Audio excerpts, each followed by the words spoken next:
그런데도 여전히 이 문제가 발생하고 있는 거는 교장이 본인 스스로 결제하고 가기 때문이라고 저는 봅니다. 그렇기 때문에 앞으로는 반드시 지원청 교육장의 허가를 받아가지고 출장을 잡아야 된다라고 본 위원장은 개인적으로 생각을 합니다.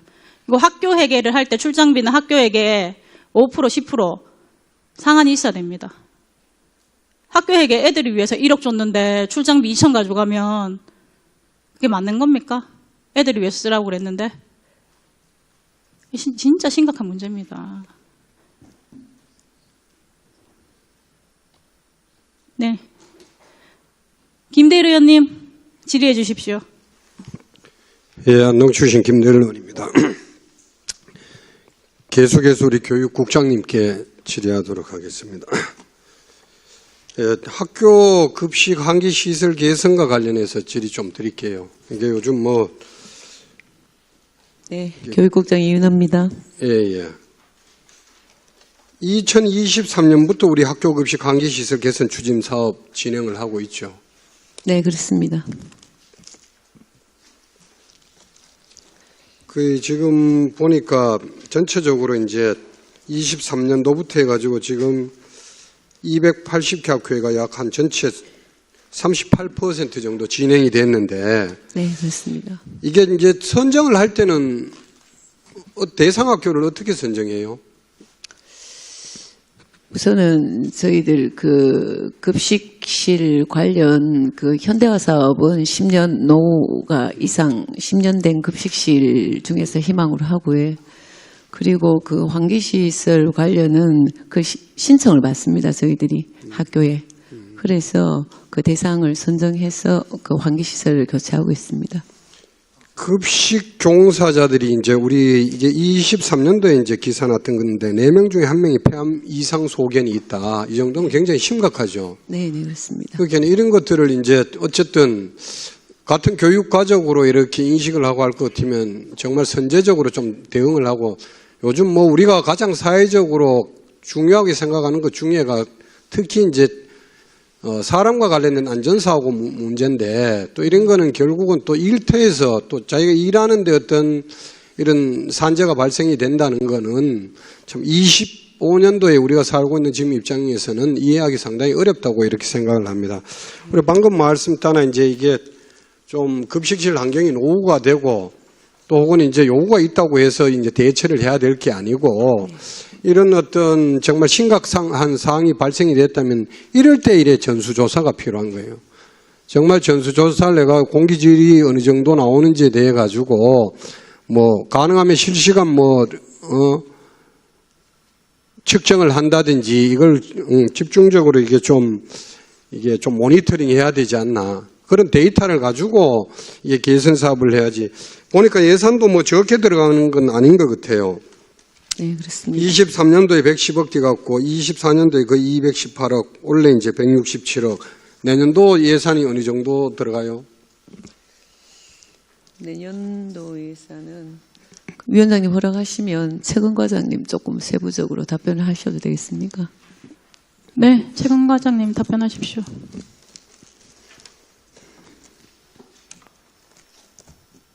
예, 제국문관과장 배준성입니다. 지금 현재 이제 내년도에 예산은 저희들이 최대한 확보해가지고 예산은 좀 잡아놨는데 문제는 뭐냐 하면 이제 전국 시도 교육감 협의회에서 지금 이 면풍속에 대한 내용만 기준으로 잡고 있기 때문에 공기 측정과 관계된 내용으로 지금 약간 다시 이제 생각을 해볼 그런 여지를 갖고 있습니다.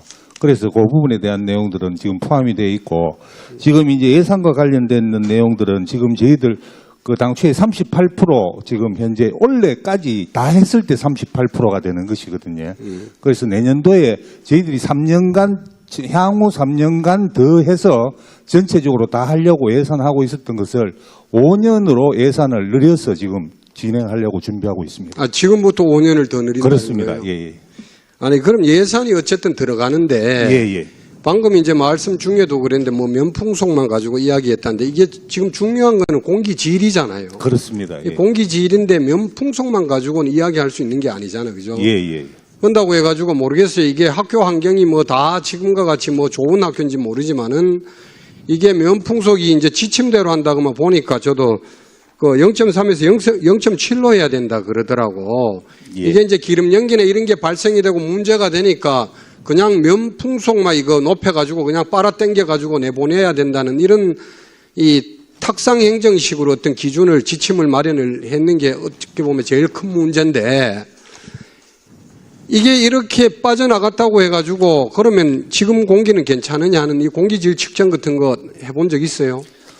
지금 현재는 그것이 이제 그 2005년도 국감에서도 지적이 되는 상황인데 산업안전보건공단에서 지금 이제 이 기준을 잡고 있습니다. 아니 이제 제가 묻는 예. 건 그거는 다 좋은데 예, 예. 지금 우리가 이제 2023년, 4년, 5년 지금 공사를 예, 예. 진행을 했잖아요. 어쨌든 그렇습니다. 그죠? 예, 예, 예. 그러면 분명히 이제 요구를 하고 할 때도 물론 뭐 사전에 지금 봤을 때는 사전에 그런 걸 측정을 해놓지 않았다고 분명히 생각이 공기질 들고 측정은 예 저희들이 그 급식소 내에 그 작업과 관계되어 있기 때문에 교육안전과에서 매년 측정을 하고 있습니다. 매년 측정을 하고 있고 지금 실제로 이제 그 개선했는 급식소와 그다음에 이제 안 했는 곳에 대한 비교에 대한 부분들은 지금 그 전체적으로 이제 그 조사했는 내용 안에서 저희들이 자체적으로 분석을 하고 있는데 지금 현재는 전부 다 기준을 적합하게 통과한 걸로 저희들이 지금 파악하고 있습니다. 23년도, 24년도, 25년도에 환경 개선 사업을 하고 난 뒤 이후에 이제 조사한 거에 대해서 적합도가 나왔다. 그렇습니다. 예, 예. 그럼 뭐 굉장히 잘 나왔네요. 국감자료에도 나오고 하는 예. 거 붙기는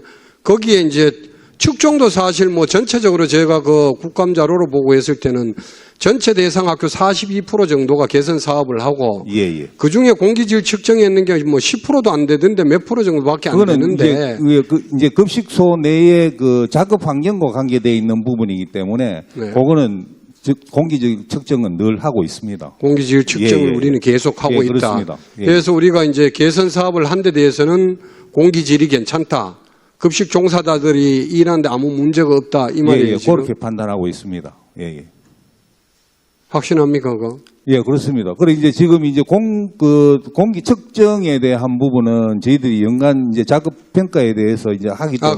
그러면 있는데. 일단 인정하겠습니다. 예, 예, 공기질은 괜찮다. 예, 예, 예. 그런데 이제 개선 사업을 하고 나서 이제 문제가 되고 있는 것 중에 하나가 예, 예. 음압 발생이라나 뭐 예. 소음이라든지. 맞습니다. 지금 여기도 보니까 제가 자료 본 데에서는 뭐 경북 드론학교라든지 구미여자 그다음에 경주고등학교 이런 데서도 민원이 발생이 되잖아요. 민원이 그죠? 발생된 학교입니다. 이게 물론 공기질 측정을 해가지고 뭐 그것도 좋아졌다면 다행일 수도 있는 부분이고 그다음에 그 외적으로 발생되는 일단 이제 문제가 있기 때문에 지금 다른 학교에서도 꺼리는 그 부분도 있고 면풍속이나 이런 것들이 실질적으로 이제 안에 이제 작업을 뭘 하는 거에 따라서 다르고 그다음에 이제 그 황풍 시설의 환기 길이에 따라서 또 다르거든요. 예. 그래서 이제 그것이 이제 높은 곳으로 더 높은 곳으로 올라가야 되는 이유가 뭐냐면 이제 뭐 주변에 아파트가 있다든지 뭐 이런 민간 시설들이 있게 되면 저희들이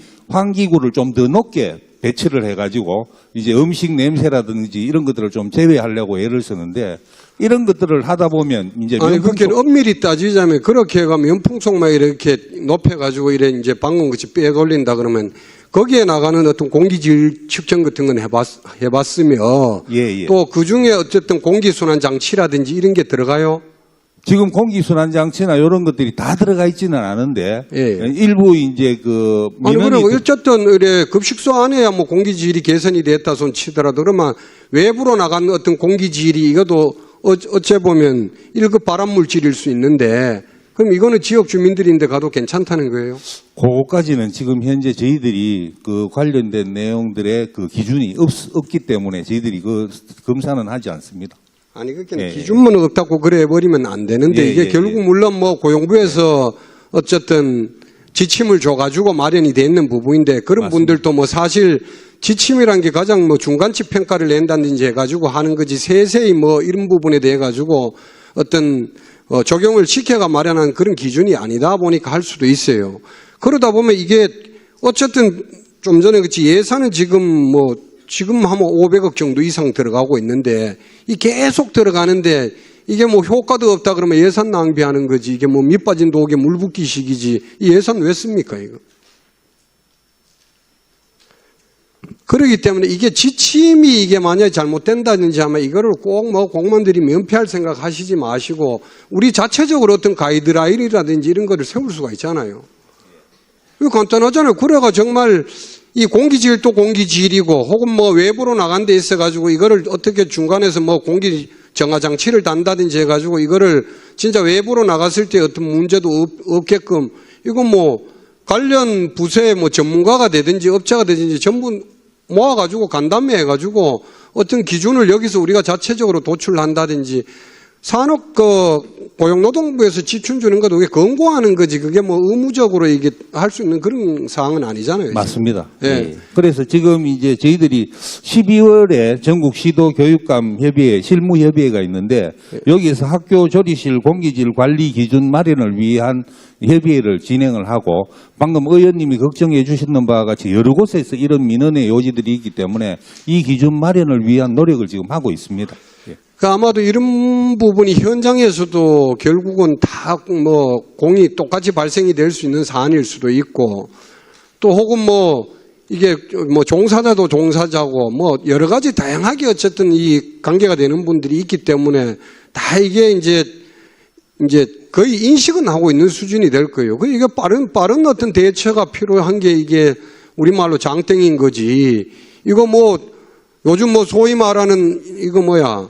그 국감자료에 따르면 3개월마다 한 명씩 사람 죽어나간다고까지 표현을 하는데 그런 꼴, 이 꼴 다 보고 난데 해가지고 뭔 소용이 있어요.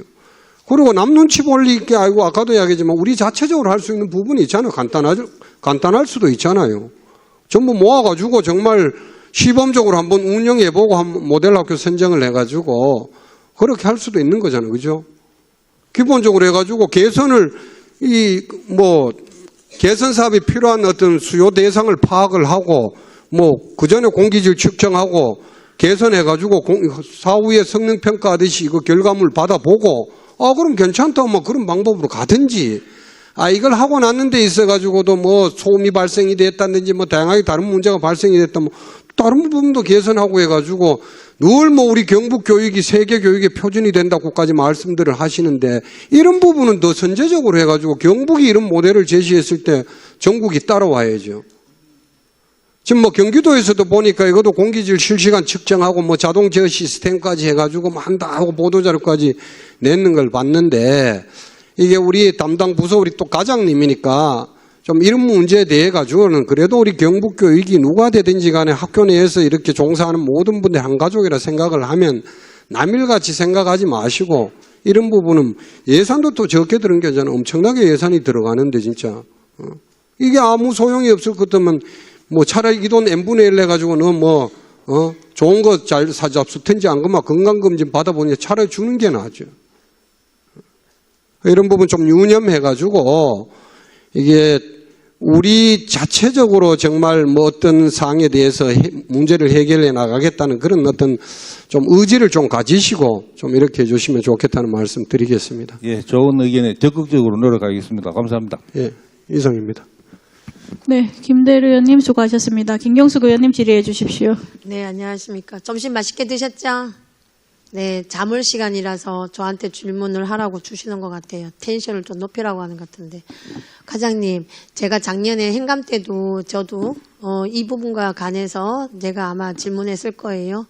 최근에 외국에서는 우리가 소음이나 이런 게 아파트 단지 아까 말씀하셨는데 그 때문에 지금 현재 우리가 그 배기구를 밖으로 빼거나 이런 하는 부분에 대해서 민원이 엄청나요. 그래서 그런 것 때문에 다들 보면 배관을 밑으로 해서 하게 돼서 이제 하도록 지상이 아니라 지하로 해서 하는 방법도 지금 외국에서는 하고 있더라고요. 그런 부분도 충분히 염두하셔가지고 김대리 위원장님께서 말씀하신 거 해가지고 한번 잘 연구 한번 해보십시오. 네, 저는 안전공제 혹시 이사장님 와 계신가요?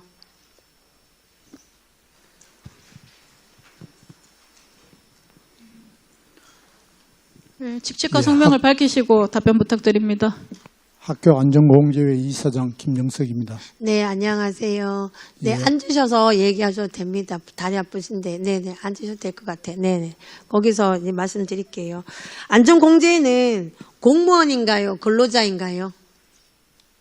예, 공무원에 준하는 근로자라고 생각을 합니다. 공무원에 준하는 근로자가 아니라 근로자입니까? 공무원입니까? 명확하게 딱 구분을 지으신 거예요. 명확하게는 근로자입니다. 명확하게는 근로자이지요? 예, 근데 왜 공무원에 준하는이라는 표현을 왜 쓸까요? 안전공제회는 공제 사업을 하기 위해서 교육감이 설립한 특수법인이기 때문에 도교육청의 여러 가지 관리나 또 감독을 받고 있기 때문에 그렇게 표현했습니다. 네.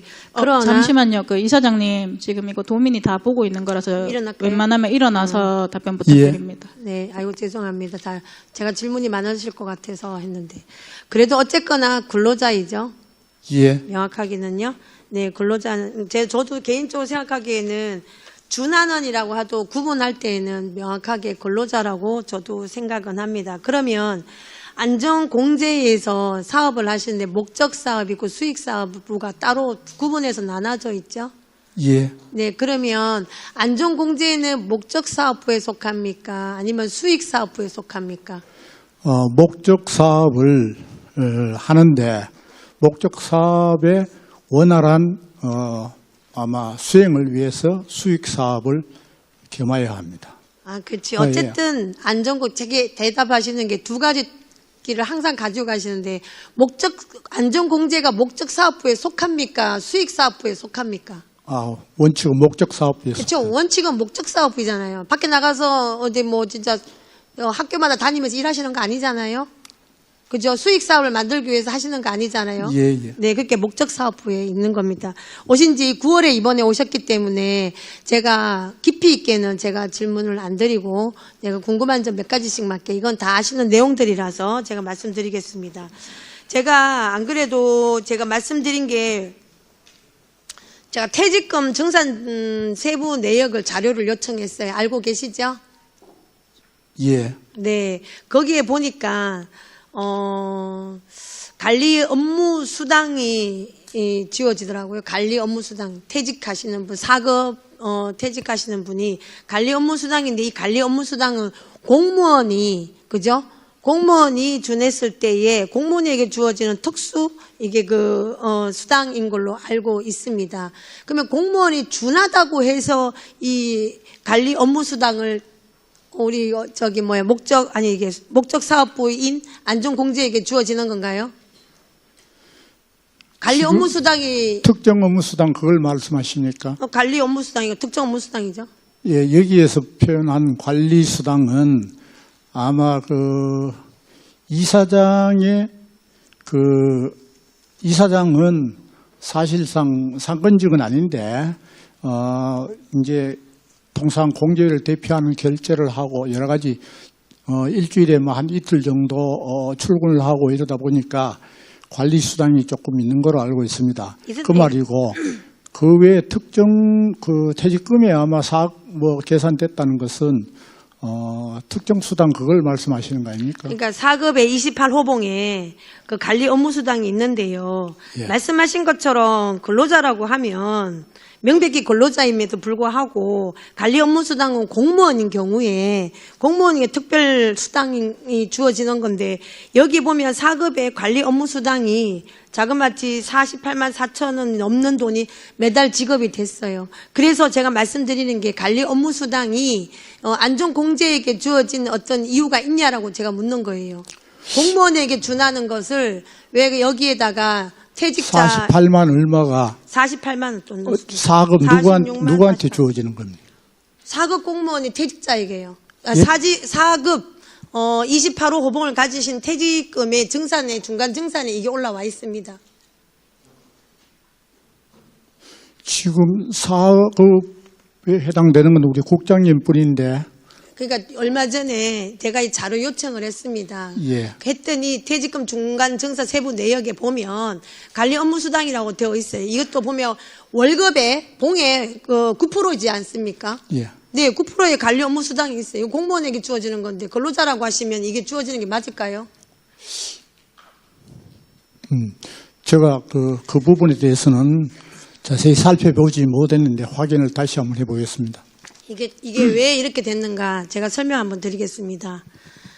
보수 규정이 있습니다. 안전공개의 보수 규정에 제38회 이사회 때 2023년도 9월 18일에 직원의 봉급을 근로기준법에 따른 연봉제로 적용하기로 의결을 해당 부칙에 신설되었으나라고 되어 있어요.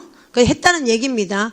제40회 2달 뒤에 이사회는 2024년 1월 17일부터 개정 이전의 규정인 공무원 보수 규정으로 봉급표를 준하여 직원의 봉급을 지급하기로 한다라고 되어 있어요. 근로자가 연봉제로 하기로 해서 해놓고 2달 뒤에 다시 공무원 보수 규정으로 바꿉니다. 이게 보수 규정을 이렇게 마음대로 바꾸고 이렇게 하는 것인지는 제가 모르겠는데요. 그런데 이 보수 규정이 공무원 보수 규정으로 했을 때에 관리 업무 보수가 이게 다시 주어지는 거거든요. 예를 들어서 이게 그냥 봉급에서 연봉제로 가게 되면 관리 업무 수당이 주어지지가 않습니다.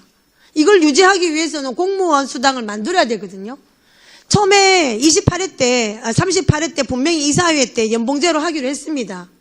그럼에도 불구하고 다시 이 2달 뒤에 공무원 보수 규정으로 바꿔. 이 규정을 바꾼 이유가 구체적으로 뭐예요? 저는 추측으로 이렇게 말씀드리는 거예요. 제가 2023년도 이사회에서 바꾼 내용이라서 보수 규정이 있으니까 보수 규정은 예. 한 번쯤은 보셨을 거라고 생각해서 확인을 말씀드립니다. 못했고 제가 다시 확인해보고 말씀드리도록 하겠습니다. 그 부분은 따로 저에게 나중에 설명 주시고 또 하나 있습니다. 퇴직금 정산에서 제가 보니까 소방 인정 자격 수당 7만 원하고 소방 겸직 수당이 25만 원에서 35만 원씩 인상돼 가지고 퇴직금 정산에 이 수당이 주어집니다.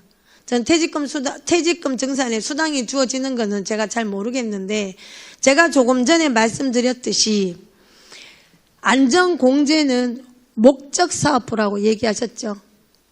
그죠? 목적 사업을 주로 하지만 목적 사업을 잘 하기 위해서 또 수익 사업을 합니다. 그렇죠. 근데 직원들은 목적 사업에서 준해서 근무를 하시는 거잖아요. 예. 그렇죠. 그래서 제가 또 한번 살펴봤습니다. 여기에 수당에 관한 또 여기 나와 있는데 실비 변상 등에 대한 이 자료가 여기 규정에 의하면 제20조에 수익사업을 겸직하는 직원에게 예산 범위 안에서 겸직수당 및 소방인정 자격수당을 지급한다라고 되어 있습니다. 실제적으로 이 내용은 뭔가 하면 소방사업에 수익사업에 근무하시는 분들에 한해서만 한다는 내용이에요. 그런데 말씀하신 것처럼 퇴직정산에 더군다나 이게 목적사업부에 계시는 퇴직정산에 소방 자격수당과 겸직수당이 들어간다는 게 이 부분은 제가 이해할 수가 없어서 예. 질문드립니다. 예, 그런데 통상임금에 정기적으로 매달 봉급 때 나가고 그다음에 어떤 기준과 조건에 맞는 사람에게는 일률적으로 지급하기 때문에 그것이 통상임금입니다. 통상임금은 아마 근로기준법에 따라서 퇴직금 정산에 포함되기 때문에 그렇다고 생각합니다. 그때는 근로기준법이라고 말씀하셨죠? 근데 예. 여기에서 제가 아까 말씀드렸죠. 그다음에 제가 보수 규정에서는 여기에 뭐라고 했어요? 공무원 기준법으로 정한다고 했잖아요. 그러니까 안전공제는 이렇게 얘기할 때는 수익 사업이 많을 때는 공무원, 그다음에 또 이쪽이 근로자 기준법에 의해서 수익 많을 때는 근로자 기준법에서는 두 가지 다 작용하고 있어요. 기준이 없어요. 예, 그래서 본래 목적 사업을 수행하다가 추가적으로 수익 사업을 하기 때문에 그 업무를 수행하는데 따로 직원을 채용하게 되면은 따로 직원을 채용하는 보수와 거는 퇴직금 등 여러 가지 사장님, 오히려 따로 더 많은 그 액수가 지출이 됩니다. 그래서 그 추가되는 업무에 대해서 우리 기존 공무원들이 업무를 나눠서 맡게 되고 특히 자격증이 있는 사람 수당 지급을 하는 것은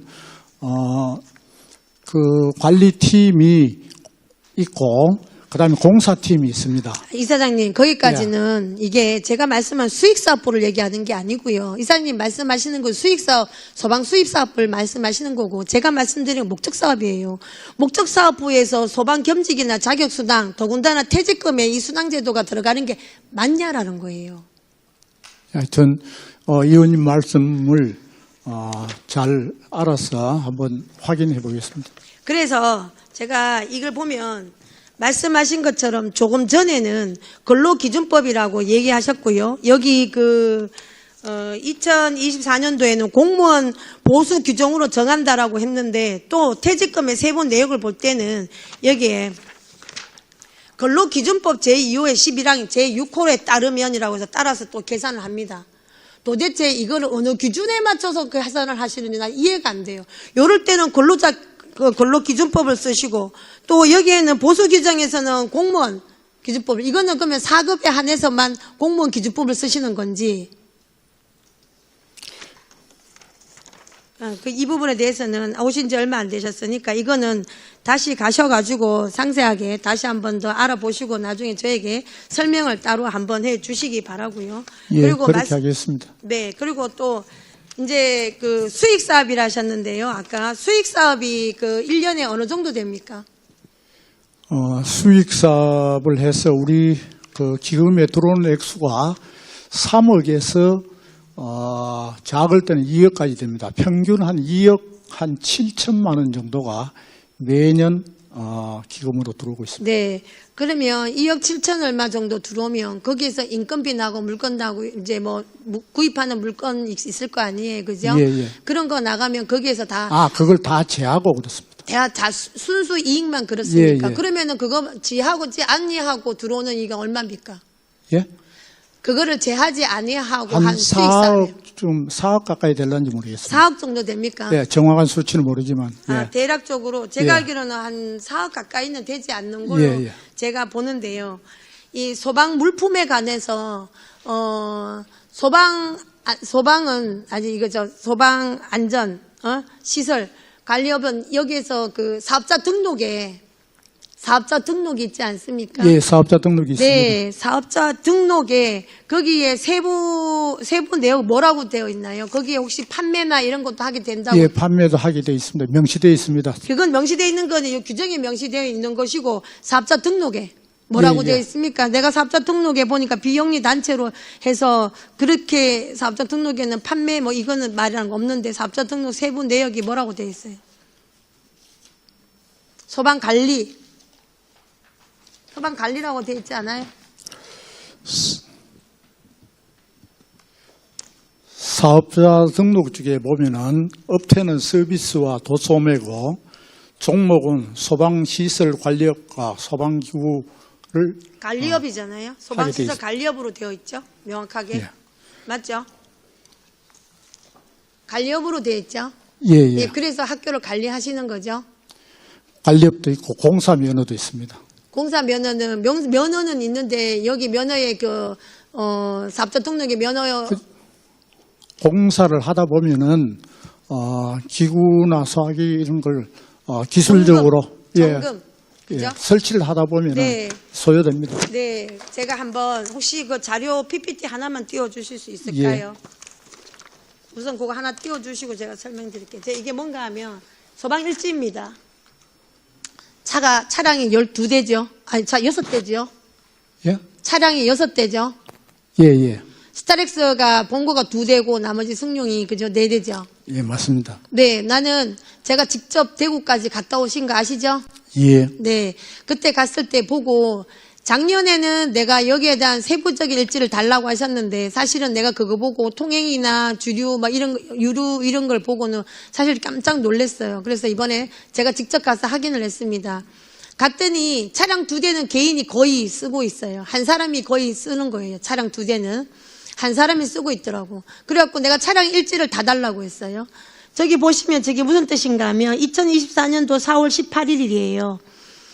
차 넘버가 비교해 보면 3957이 있고요. 저쪽에 2729가 있어요. 보이죠? 그 예. 차가 2대예요. 근데 사람이 한 사람이 다 있어요. 같은 날. 그런 게 제가 자료를 아마 요청한 게 어마어마하게 많은 걸 아시는 텐데요.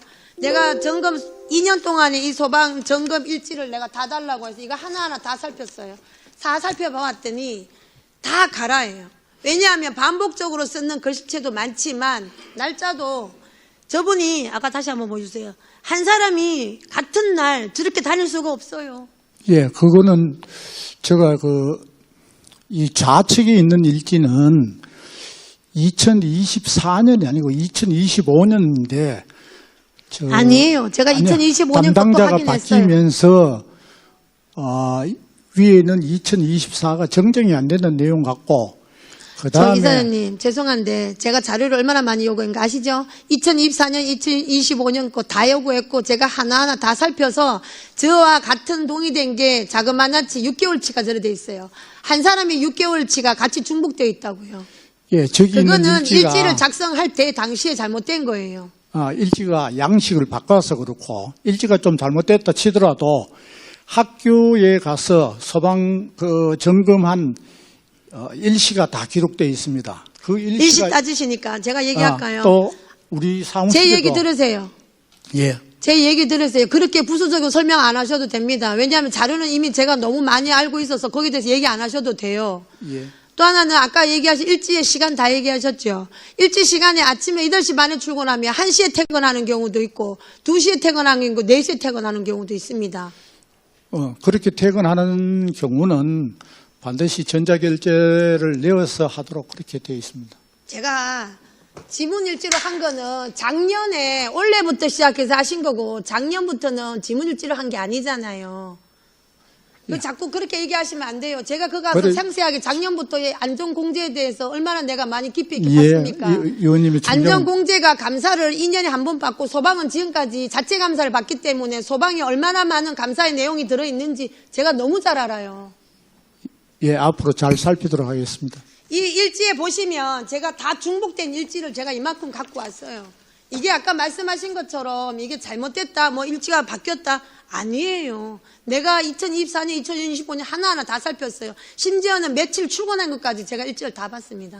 또 하나는 시간 타이밍이 너무 여유로워요. 그럼에도 불구하고 지금 현재 또 그 직원을 또 고용하시더라고요. 기간제 고용을. 기간제 고용을 하시는 이유는 뭐예요? 지금 기간제는 소방관리사입니다. 소방관리사는 일반 기사와 틀려갖고 그분들이 2개조로 운영이 되는데 소방관리사가 있어야 이 맞아요. 업을 소방관리사가 할수 있어야 되는데 있습니다. 소방관리사를 기간제로 운영합니까? 직원으로 고용 안 하시고요. 아니 그거는 이제 일반 자격 정식으로 채용하기 위해서 공고를 우리가 2번씩 해도 응하는 사람이 없습니다. 왜 그러냐 하면은 일반 아니, 제가 회사에 말씀드리는 가면은 거는 그분을 그렇게 어렵게 모시는 분을 고용을 하시는 게 아니고 근로자로 기간제로 고용을 하시냐고 여쭙는 겁니다. 그건 이제 그 사람이 나이가 많고 이러기 때문에 아니 그분은 올해까지 정식- 끝나는 거고요. 예. 새로 고용을 한다고 공문을 띄웠잖아요. 지금 현재. 지금 2번 띄웠는데 아직까지 응모를 한 아니, 사람도 하지 그러니까 않았습니다. 왜 기간제로 하시냐는 거예요. 기간제로 하는 게 아니고 정식직으로 처음에는 기간제로 공고를 되어 하고 있습니다. 그 홈페이지 다음에 안 들어가 되면 기간제를 합니다. 그 이유는 또 있습니다. 우리 소방사업을 의원님이 지적하시는 대로 계속적으로 잘 진행을 할 수 있을지 됐습니다. 그거는 됐고요. 또 하나 여쭙겠으면 두 번째 거 이거 말고 다른 거 하나 얘기하면 소방 자재 물품 구매인데 이건 한 곳입니다. 물품 구매가 특정한 곳 딱 2곳에서만 합니다. 대형사와 CW 소방산업인데 CW 소방산업은 엄성군에 있고요. 대형사는 대구에 있습니다. 유일하게 몇 년 동안 오랫동안 이 2회에서만 납품을 하고 있습니다. 알고 계시죠? 예, 제가 이제 확인을 했습니다. 직원. 네. 그런데 물품 구매가 대단히 많아요. 왜냐하면 대형사만 지금 현재 올해 아직까지 12월도 채 되지 않았는데 9월 달까지가 7천만 원이 넘거든요. 그런데 대형사만 그런 게 아니고 여기 CW 소방산업에서 여기서도 거의 수백억에 대한 돈을 구입을 하고요. 2024년도도 마찬가지예요. 근데 아까 내가 얼마 정도의 그 수익을 올리냐고 했더니 수익이 한 3억 5천, 4억 정도 가셨는데 이 물품비만 해도 억대가 넘어요. 그러면 인건비하고 하면 수익사업에서 순수 이익이 2억이라는 돈이 남을 수가 없어요. 그런데 이거는 기자재고 실제 우리는 소화기를 갖다가 많이 취급합니다. 네, 소화기 또 소화기는- 말씀 잘하셨는데요. 예. 소화기의 유통기한이 얼마예요? 예? 유통기한이 얼마예요? 소화기 유통기한이? 10년입니다. 10년이죠. 예. 10년인데 소화기를 1년에 몇 개 구입하시는지 아세요? 1년에 본래 한 2,000개 정도 구입을 하는데 2025년도 올해는 많이 구입한다고 예정되는 것은 내구 연한이 10년입니다.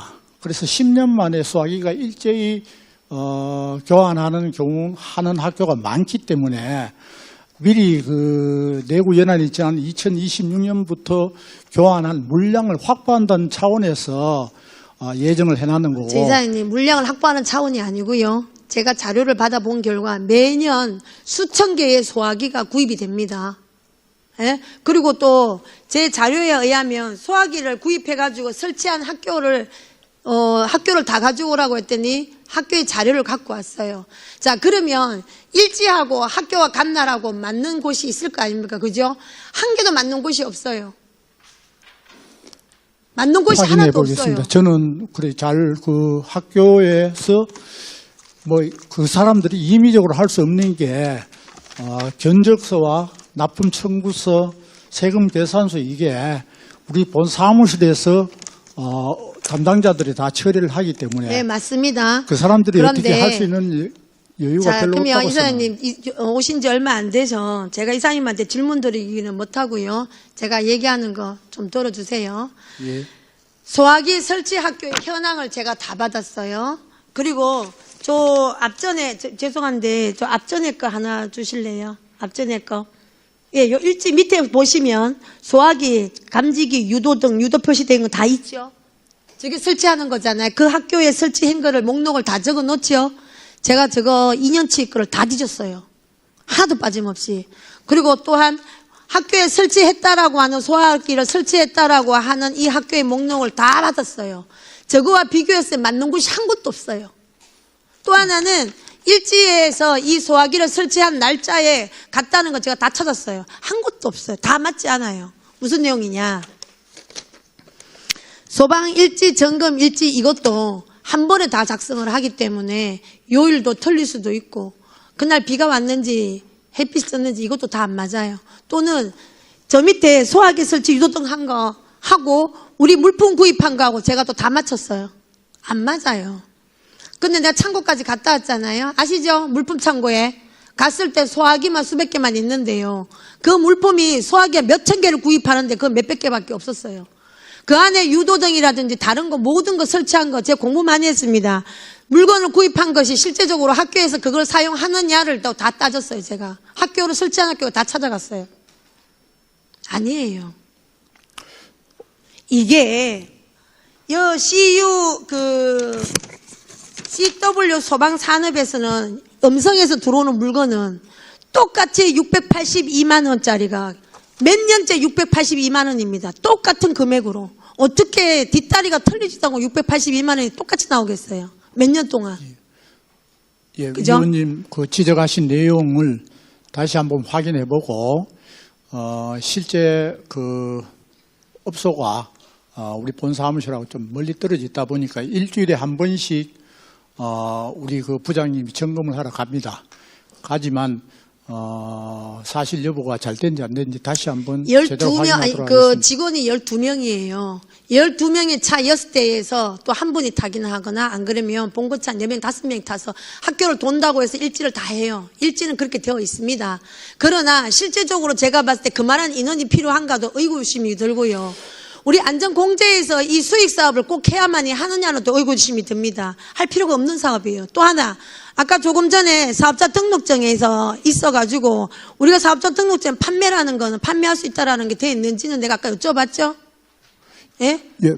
예, 저들도 그 의원님 지적대로 수익 사업이 뭐 우리 그 공제회를 뭐 배불리고 그렇게 하기 위해서 하는 사업이 아니기 때문에 저 그렇게 물건이 그 보시면 실제적으로 제 이 물건값도 다 제가 인터넷이고 뭐고 다 뒤져봤어요.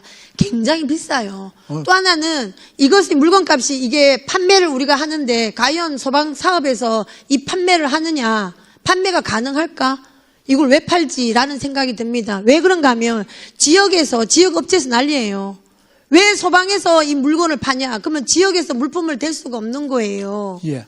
저도 그걸 최근 제가 와서 확인을 해보니까 한 76% 정도는 현재 하는 대로 만족한다. 내년도 또 하고 싶다 했고 한 13% 정도는 지역업체에서 좀 불만이 있다. 또 의원님들도 지역업체에서 하는 게 좋겠다 이런 지적을 하시고 이러니까 이게 지역업체 학교 그렇고. 상대로 영업을 한다라고 평이 나옵니다. 아, 이게 왜냐하면 물건이 아무리 못해도요, 억대의 물건을 매년 소방 물건을 가져와요. 이 소방 물건이, 억대 물건이 학교에 다 배치가 되냐? 사실 그렇지는 않거든요. 예, 그렇죠? 의원님, 내가 아까 뭐라 그랬어요? 소화기가 준대, 소화기가 10년입니다. 근데 우리 소방안전공제가, 소방이 이제 한 10년 좀 넘었죠? 예. 그렇죠? 2011년도부터 했는 그렇죠. 거. 10년 좀 넘었습니다. 예. 그죠? 그런데 그러면은 그거는 실제로 소화기는 면적당이기 때문에 큰 학교는 소화기가 한 번 교체할 때 200개도 넘습니다. 이사장님 처음에 계약할 당시에 학교 이미 다 그렇게 해서 교환을 했다라고 다 나와 있더라고요. 학교 수가 현재 근데 하는 학교가 말씀드리는 거는 310개 소화기 교체를 너무 과하다. 연수가 있는데도 불구하고 너무 과하게 교체를 하고 있다라는 거예요. 교체를 저들이 하는 게 아니고 학교 요구에 대로 합니다. 그리고 학교 요구를 갖다가 학교에 강압적으로 교육청에서 하는 이 수익 사업에 참여하라고 이래 권하지 않습니다. 그래서 의원님들의 전체적인 의견이 수익 사업 안 했으면 좋겠다 이렇게 말씀을 하시면은 저들도 뭐 한꺼번에 어떻게 해결은 못하지만 점차적으로 거기에 맞춰서 진행하고 싶은 게 우리 제가 공제의 생각입니다. 학교에 했다라는 학교마다 저게 유도등이나 뭐 교환했다라는 게 다 목록이 있어서 제가 학교에 전화를 한번 해보았습니다. 그랬더니 자기네들은 이게 학교 일이 바쁜데 유도등이 뭐 나갔는지 알 수가 없기 때문에 그분들이 이거 교환해야 됩니다라고 얘기해서 한다고 해요. 일일이 학교에서 그거 다 보고 다니지는 않습니다. 그래서 아마 또 그 일하신 분들이 뭐 그 사람들 비하하는 게 아니고 다 사람마다 또 그게 있고 이러니까 학교 기관에 가서 뭐 응대나 이런 부분에 대해서도 조금 부족한 것이 있는 것 같습니다. 그래서 저희들도 친절 교육도 하고 이랬는데 그런 부분을 다 종합해서 위원님들의 전체 생각이 말씀하신 것처럼 그렇게 뭐 길게 장엄하게 얘기 안 하셔도 되고요. 예. 그리고 말씀하신 것처럼 소방 일지 점검에서 보면 도착 시간이 다 기재가 되지 않습니까? 도착 시간이 보통 보면은 나는 밤에 출근을 밤 6시 반에 출근해갖고 퇴근을 20시 40분에 퇴근한 시간이 있더라고. 나는 왜 이랬나 했더니 이 학교에 전화를 해봤어요. 아니 이 학교에서 전화를 했더니 호출이 돼서 갔다는 거예요. 그리고 무슨 호출이요? 스프링 쿨러가 오작동이 돼가지고 그래 왔다는 거예요. 그러면 왜 이 사람들을 불러요? 소방서에서 이제 그랬더니 자기네는 기억이 없다는 거예요. 원래 소방기기에 이상이 생기면은 소방팀이 먼저 출동을 하게 됩니다. 불이 나면은 바로 소방서에 오지만 기기의 이상은 우리 소방 작동팀들이 출동합니다. 이사장님, 그리고 학교에 이제 학교란다. 이 소방 업무상 힘들고 고되고 여러 학교를 다니다 보면 어려운 점도 많을 거라고 예측은 합니다. 그런데 제가 소방 일지를 보면서 한 학교에 있는 시간이 짧아야 10분, 길어야 30분도 안 되더라고, 여기 일지상으로는. 그리고 도착 시간도, 회사에 도착하는 시간도 실질적으로는 1시에서 4시 안선이에요. 그런데 제가 볼 때에는 이 오고 가는 길에서의 시간이 훨씬 더 많이 걸리고 본 학교에서 실제적으로 점검하는 시간은 작습니다. 업무에 있어서 원래 정시에 출근하고 정시에 퇴근하는 건 맞지만 어쨌든 교육이나 이런 체제를 통해서 이 직원들에 대한 이런 부분들도 좀 관리 감독도 필요하다라는 생각을 하게 됩니다. 예, 의원님 말씀 충분히 알아듣겠습니다. 네, 안전공제는 수당이나 이런 부분이 다른 공무원들보다 훨씬 더 많고 제도적으로 수당에 대한 제도적으로 엄청나게 많은 수익을 만들어가는 그런 제도로 보여요. 여기서 보면. 절대로 의원님 생각한 대로 그렇지는 않습니다. 저희들도 소박 수익 사업을 오히려 안 하는 것이 훨씬 더 본래 목적 사업만 수행할 때 더 좋다고 이런 느끼는 직원들이 대부분. 어쨌거나 자세한 거는 내가 나중에 따로 한 번 더 받기로 하고요. 이제 마지막에 내가 한 가지만 여쭤보고 짧게나마 여쭤보고 제가 예. 마치겠습니다. 저 이주 지원비라는 게 있죠? 예, 네, 이주 지원비라는 게 있는데 이주 지원비가 1인당 월 30만 원이에요. 그죠? 이사를 오게 되면. 예, 아세요?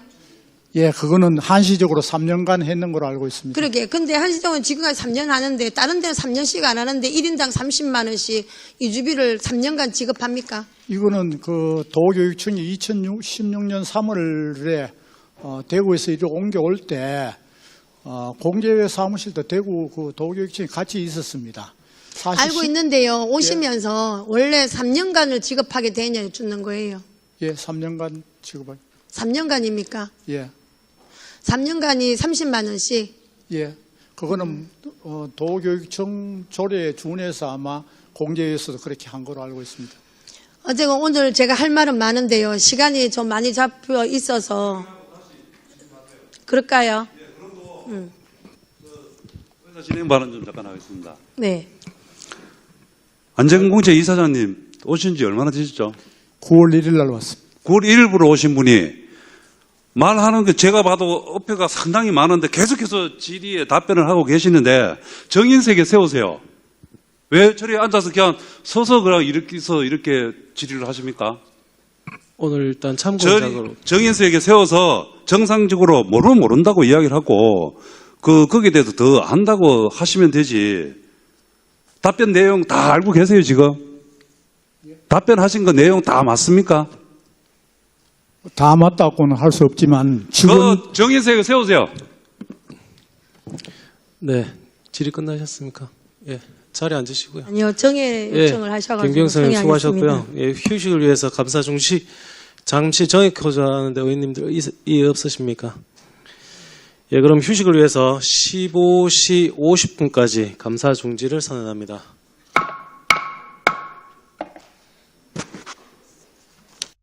감사관님, 자료가 안 와요. 교장쌤 출장 엑셀 파일은 왔는데 증빙 요청해가지고 첨부해가지고 하이패스 언제 통과했는지 좀 볼라 그러는데 왜 안 주세요? 의석을 전돈하여 주시기 바랍니다. 감사 속개를 선언합니다. 계속해서 질의 답변을 이어가겠습니다. 질의하실 의원님 질의하여 주시기 바랍니다. 네, 조영진 의원님. 네. 경북관 내 이제 최근 지속적으로 우리 발생하고 있는 우리 체육 관련 또 운동부도 있고 폭행, 가혹행위, 안전사고 이런 게 지속적으로 일어나고 있는데 국감 때도 좀 지적이 된 걸로 알고 있습니다. 담당 국장님, 예, 교육사님 어떻게 네, 생각하십니까? 교육국장이 윤합니다. 이에 대해서 어떻게 생각하십니까? 저희들이 우선은 원래 지속적으로 많은 그 일들이 있었습니다. 그래서 해당 과에서도 지금 조금 더 보완하고 또 열심히 그 매뉴얼 내지는 그 안에 있는 것들을 세부적으로 더 보완할 계획입니다. 최근 3년간 발생한 체육 관련 사고 유형별로 해가지고 뭐 폭행, 성비위, 뭐 훈련 중에 뭐 사고, 지도자 자질 문제 등 이제 유형별로 분리를 해서 통계 자료 한번 제출을 해주실 걸 부탁을 드리고, 네. 최근에 또 이렇게 자꾸 너무 이슈화된 사건들이 많아서 위원장님 허락하시면 체육건강과장께 잠깐 질의해도 되겠습니까? 네.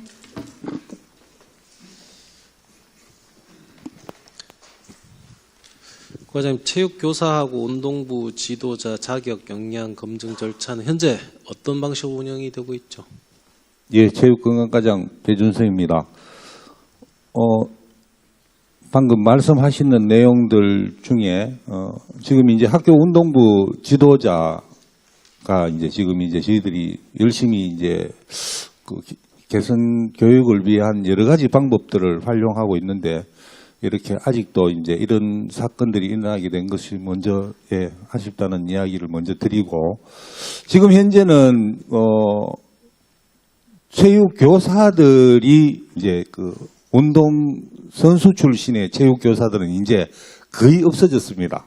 그러니까 이제 임용에서 이제 임용을 치면서부터 체육 특기 교사들이 줄어들게 되고 그다음에 이제 체육 교사들이 이제 팀을 운동 선수 출신의 체육 교사가 이렇게 팀을 맡아서 운영하는 것이 아니라 일반 전형으로 대학에 가셨던 분들이 이제 보통 지금 현재 학교 운동부를 맡고 있는 그런 실정입니다. 그래서 지금 이제 전임 코치 선생님들의 역할이 학교 운동부를 운영하는 데서 중심적인 역할을 할 수밖에 없는 그런 상황이고 행정적인 처분들이나 학생의 진로 선택과 관련된 교육 활동들이나 인성 교육들은 지도 교사들이 지금 하고 있는 그런 실정입니다. 이 문제점을 반복적으로 이런 문제를 일으키는 이제 우리 지도자나 학교에 대한 행정 조치가 어떤 식으로 이루어지고 있습니까?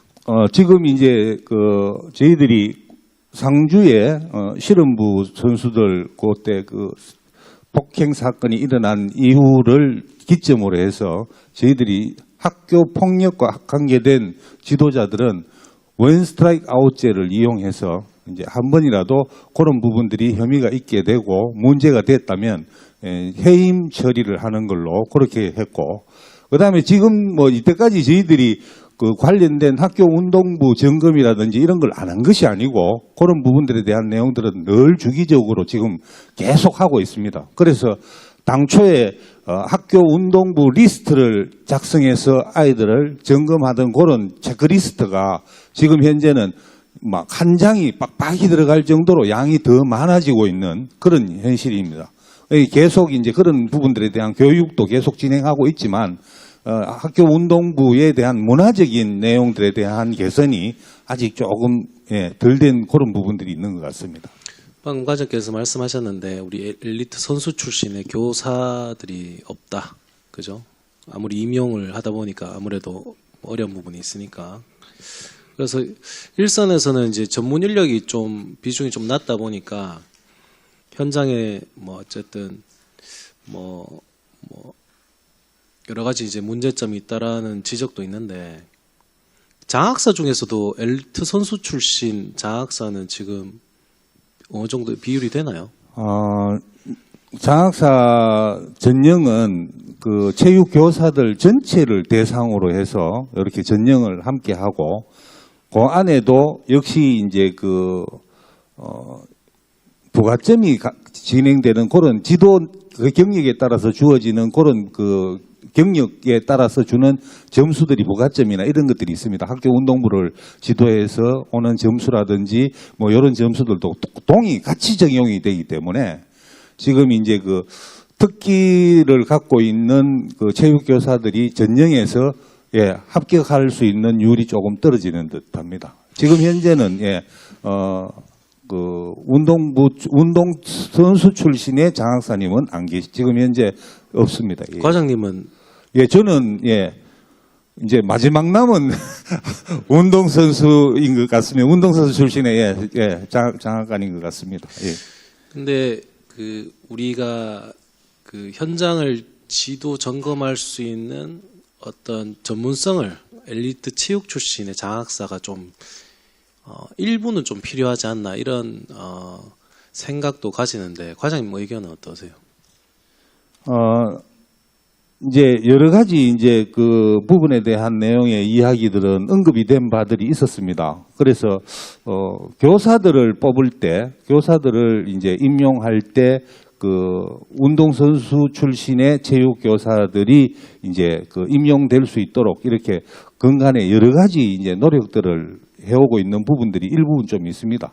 그래서 저희들도 학교에서 선수 경험이 있는 분들이 경력에 따른 시상에 대한 내용들을 이제 임용의 가산점으로 주고 있고 예, 그런 부분들은 포함이 되어 있는데 지금 이제 장학사를 뽑는 데 있어서 이제 그 부분에 대한 내용을 적용하는 부분들은 공이 이제 형평성의 문제 때문에 지금은 적용이 안 되고 있는 상황이지만 이제 다수의 분들은 뭐 필요를 없을 수도 있습니다. 하지만 이 소수의 분들도 일부 그런 부분들이 있다면 아마 그 업무에는 굉장히 도움이 될 것 같다는 생각은 듭니다. 뭐 과장님 말씀대로 공립학교에는 아무래도 임용이 좀 어려운 부분이 있는데 사립학교에는 아무래도 지금 엘리트 운동선수 출신의 교사들이 좀 있죠. 많이 있잖아요. 지금 저희들 공립학교에도 예, 그 운동선수 출신의 체육교사들이 계십니다. 예, 계시고 사립학교에도 일부 이제 그런 분들이 계시는데 요즘 이제 전형을 통해서 이제 임용이 되니까 사립학교도 그렇고 예, 공립학교도 그렇고 그 수는 굉장히 적습니다. 예, 예. 어쨌든 사립학교에도 이제 공립학교보다는 엘리트 운동 그 선수 출신의 교사들이 많은데 이런 분들을 장학사로 좀 일부 좀 발탁하는 채용하는 방안은 좀 적극적으로 어떻게 할 수 있는 방안은 없을까요? 과장님 답변하신 그러면 국장님께서 예, 답변 좀 부탁드리겠습니다. 담당과하고 한번 논의를 해보겠습니다. 저희들이 지금 전문직 전형에도 그 교과 외에 특수 영역별로 하는 부분이 있으니까 해당 과하고 신중하게 논의해 보겠습니다. 본 의원이 생각했을 때는 뭐 여러 가지 이제 이런 최근에 체육 관련, 운동부 관련 사건 사고가 많이 발생되는데 여러 가지 뭐 방안이 있겠지만은 그 중에 현장의 목소리를 들어보니까 그래도 그 현장을 좀 잘하는 그런 엘리트 운동선수 출신의 장학사가 좀 있다면 일부 그런 부분을 전문가적인 측면에서 조금 더 개선점을 조금 더 많이 제시하고 제안하고 좀 관리 감독할 수 있지 않을까 이런 현장의 목소리가 좀 있더라고요. 근데 공립학교에는 아무래도 교사분들이 좀 다소 적고 엘리트 운동선수 출신이 사립학교에는 조금 더 있는 편이더라고요. 그래서 그런 부분을 사실 뭐 우리 그 얼마 전에 뭐 사립교원을 파견할 수 있는 사립학교법도 개정이 되기도 했고, 그리고 원래 이제 과장님 말씀 들어보면은 사립학교에서도 이제 우리 장학사로 지원해서 할 수도 있는데 사실은 여러 가지 채용 과정에서 보니까 그 문턱이 좀 높더라고요. 그분들이 지원해서 채용이 될 수 있는 좀 이렇게 어렵게끔 여러 가지가 되어 있기 때문에 그런 분들을 위해서 조금 문을 좀 열어놔야 되지 않나. 그래서 어떤 그런 부분을 방안을 국장님께서 고민을 해주시고 네, 그래서 협의해 보겠습니다. 네, 네. 그런 부분을 부탁의 말씀을 드리겠습니다. 그래서 제 개인적으로 이 정오내로 경북관 내에 뭐 공립 사립 교사 중에 가리지 않고 엘리트 체육 경험이 있는 그런 전문성 있는 교사를 임기제 장학사로 채워가는 방안은 어떨까? 국장님, 임기제 장학사로 채워가는 방안은 어떨까? 이런 생각도 해보는데 어떻게 생각하십니까? 네, 우선은 담당과의 의견을 수렴해서 한번 검토를 한번 해보겠습니다. 향후에 검토를 하겠습니다. 예, 알겠습니다. 위원장님 이상입니다. 네, 조영진 의원님 수고하셨습니다. 정한석 의원님 질의해 주십시오.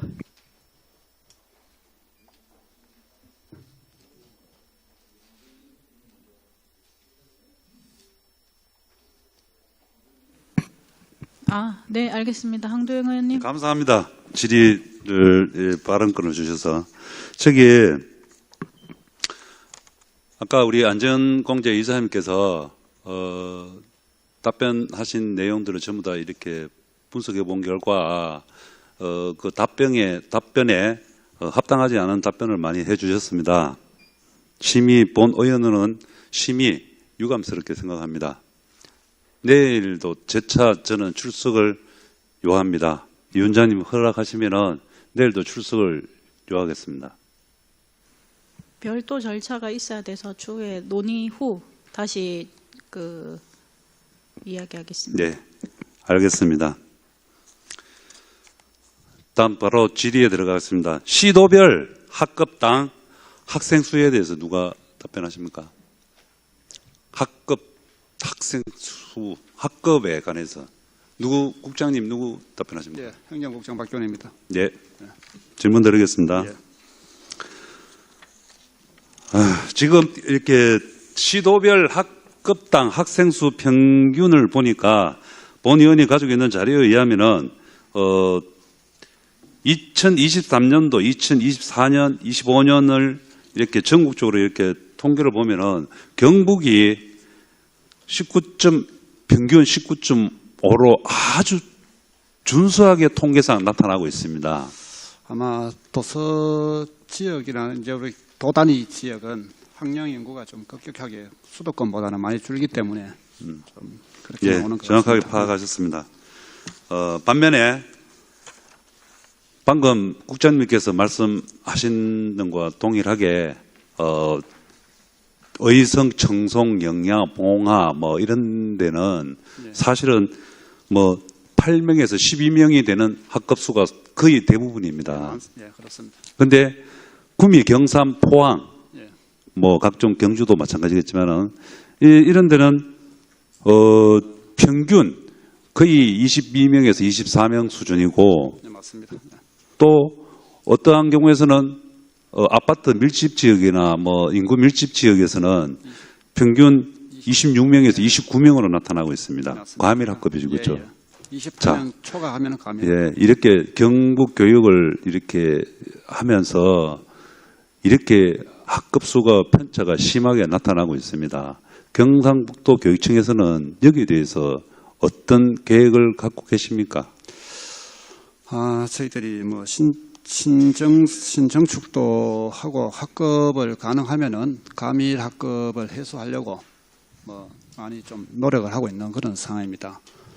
그리고 지금 이제 저희들이 통합구역이라든지 이걸 취약 학구를 적용해서 가능하면은 이제 분산 배치해서 한 뭐 과밀학급 28명은 초과 안 되도록 지금 저희들 뭐 국감할 때도 그런 얘기가 좀 있었습니다만은 좀 원래 저희들이 교원도 54명인가 좀 배정을 더 받았고 해서 지금 일부는 지금 과밀학급도 지금 작년보다는 많이 해소될 것으로 생각하고 있습니다.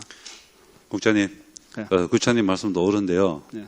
중장기적으로 봤을 때 사실은 가만히 놔둬도 학급수 줍니다. 지금 현재 저출산이라든가 각종 인구를 지금 현재 뭐 이건 비단 이건 경북뿐만 아니겠죠, 그렇죠? 네.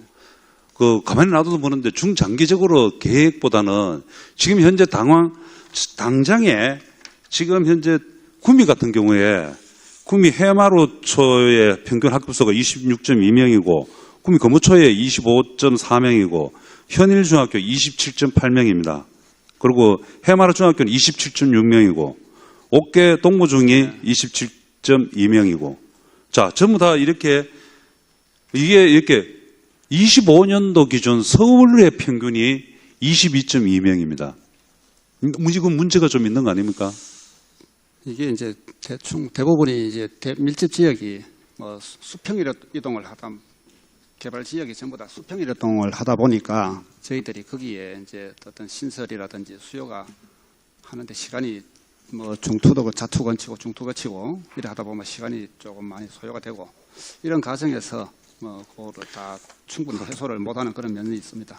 국장님, 예, 어떻게 시간이 지나면은 해결이 된다라고 이렇게 보십니까? 아니면은 경상북도 교육청에서 차원에서 뭔가가 여기 중장기적인 계획이 세밀하게 지금 계획을 세우고 있는 것인지 말씀해 주십시오. 그래 저희들이 뭐 중장기적으로 보면은 지금 원래 이제 초중고가 한 23만 8천 명이 되고 한 10년 뒤에 35년이 되면 한 10만 1,000명 정도가 이제 수용 계획상 학생이 많이 줍니다. 그리고 이제 한 2029년도부터는 또 지금 급격하게 또 지금 학생 수가 한 10,000명 이상씩 매년 수용 계획상 줄어들 계획이거든요. 그래서 지금 오늘 2050년도에 한 2년 정도만 더 지나면은 지금보다는 많이 자연적으로 해소가 될 수 있는 그런 상황이에요. 자연적 해서 이제 그러면은 도교육 측에서는 어떠한 계획이 없다는 말씀입니까? 지금 이제 신설이라든지 어떤 개발 지구에는 저희들이 그 수요에 맞춰서 지금 뭐 정설을 하고 이 있고. 방송뿐만 아니고 예. 경북 지역의 모든 학부모들이 예. 지금 빨리 경북 교육청 자체에서 이것을 빨리 해줄 것을 지금 신신당부하고 저희들한테 민원이 많이 들어오고 있습니다. 내년에도 지금 학교가 지금 구미, 포항을 위주로 해서 한 6개가 또 개교를 할 예정이고요. 예, 또 그 이후로 지금 국장님, 계속 개교가 되면 해결이 될 것 같습니까? 그래도 뭐 밀집 지역부터는 지금 우선적으로 지금 자, 하기 때문에 반대로요. 농어촌 지역에서는 제가 아까 말씀드렸듯이 그 영양이라든가 청송이라든가 봉화라든가 의성 뭐 이렇게 각종 군 단위에 예. 시급하게 지금 8명에서 12명 정도로 나아가 있지만은 이거보다 더 급속으로 한 반에 3명, 4명 되는 데도 있습니다. 예, 전교생 뭐 그러면은 데도 있습니다. 이 학생들이 예. 이렇게 되면 학력 인구 감소가 예. 아들 자녀는 이제 농어촌에 농사를 짓고 뭐 어떻게 업을 하면서도 애들 자녀 교육 때문에 도심주로 나갈 수밖에 없는 그런 현실에 처해 있습니다. 예를 들어서 그 업 내에 초등학교, 중학교까지는 있는데 고등학교가 없다. 그랬을 시에 반드시 도심지로 학력 인구가 유출되지 않겠습니까?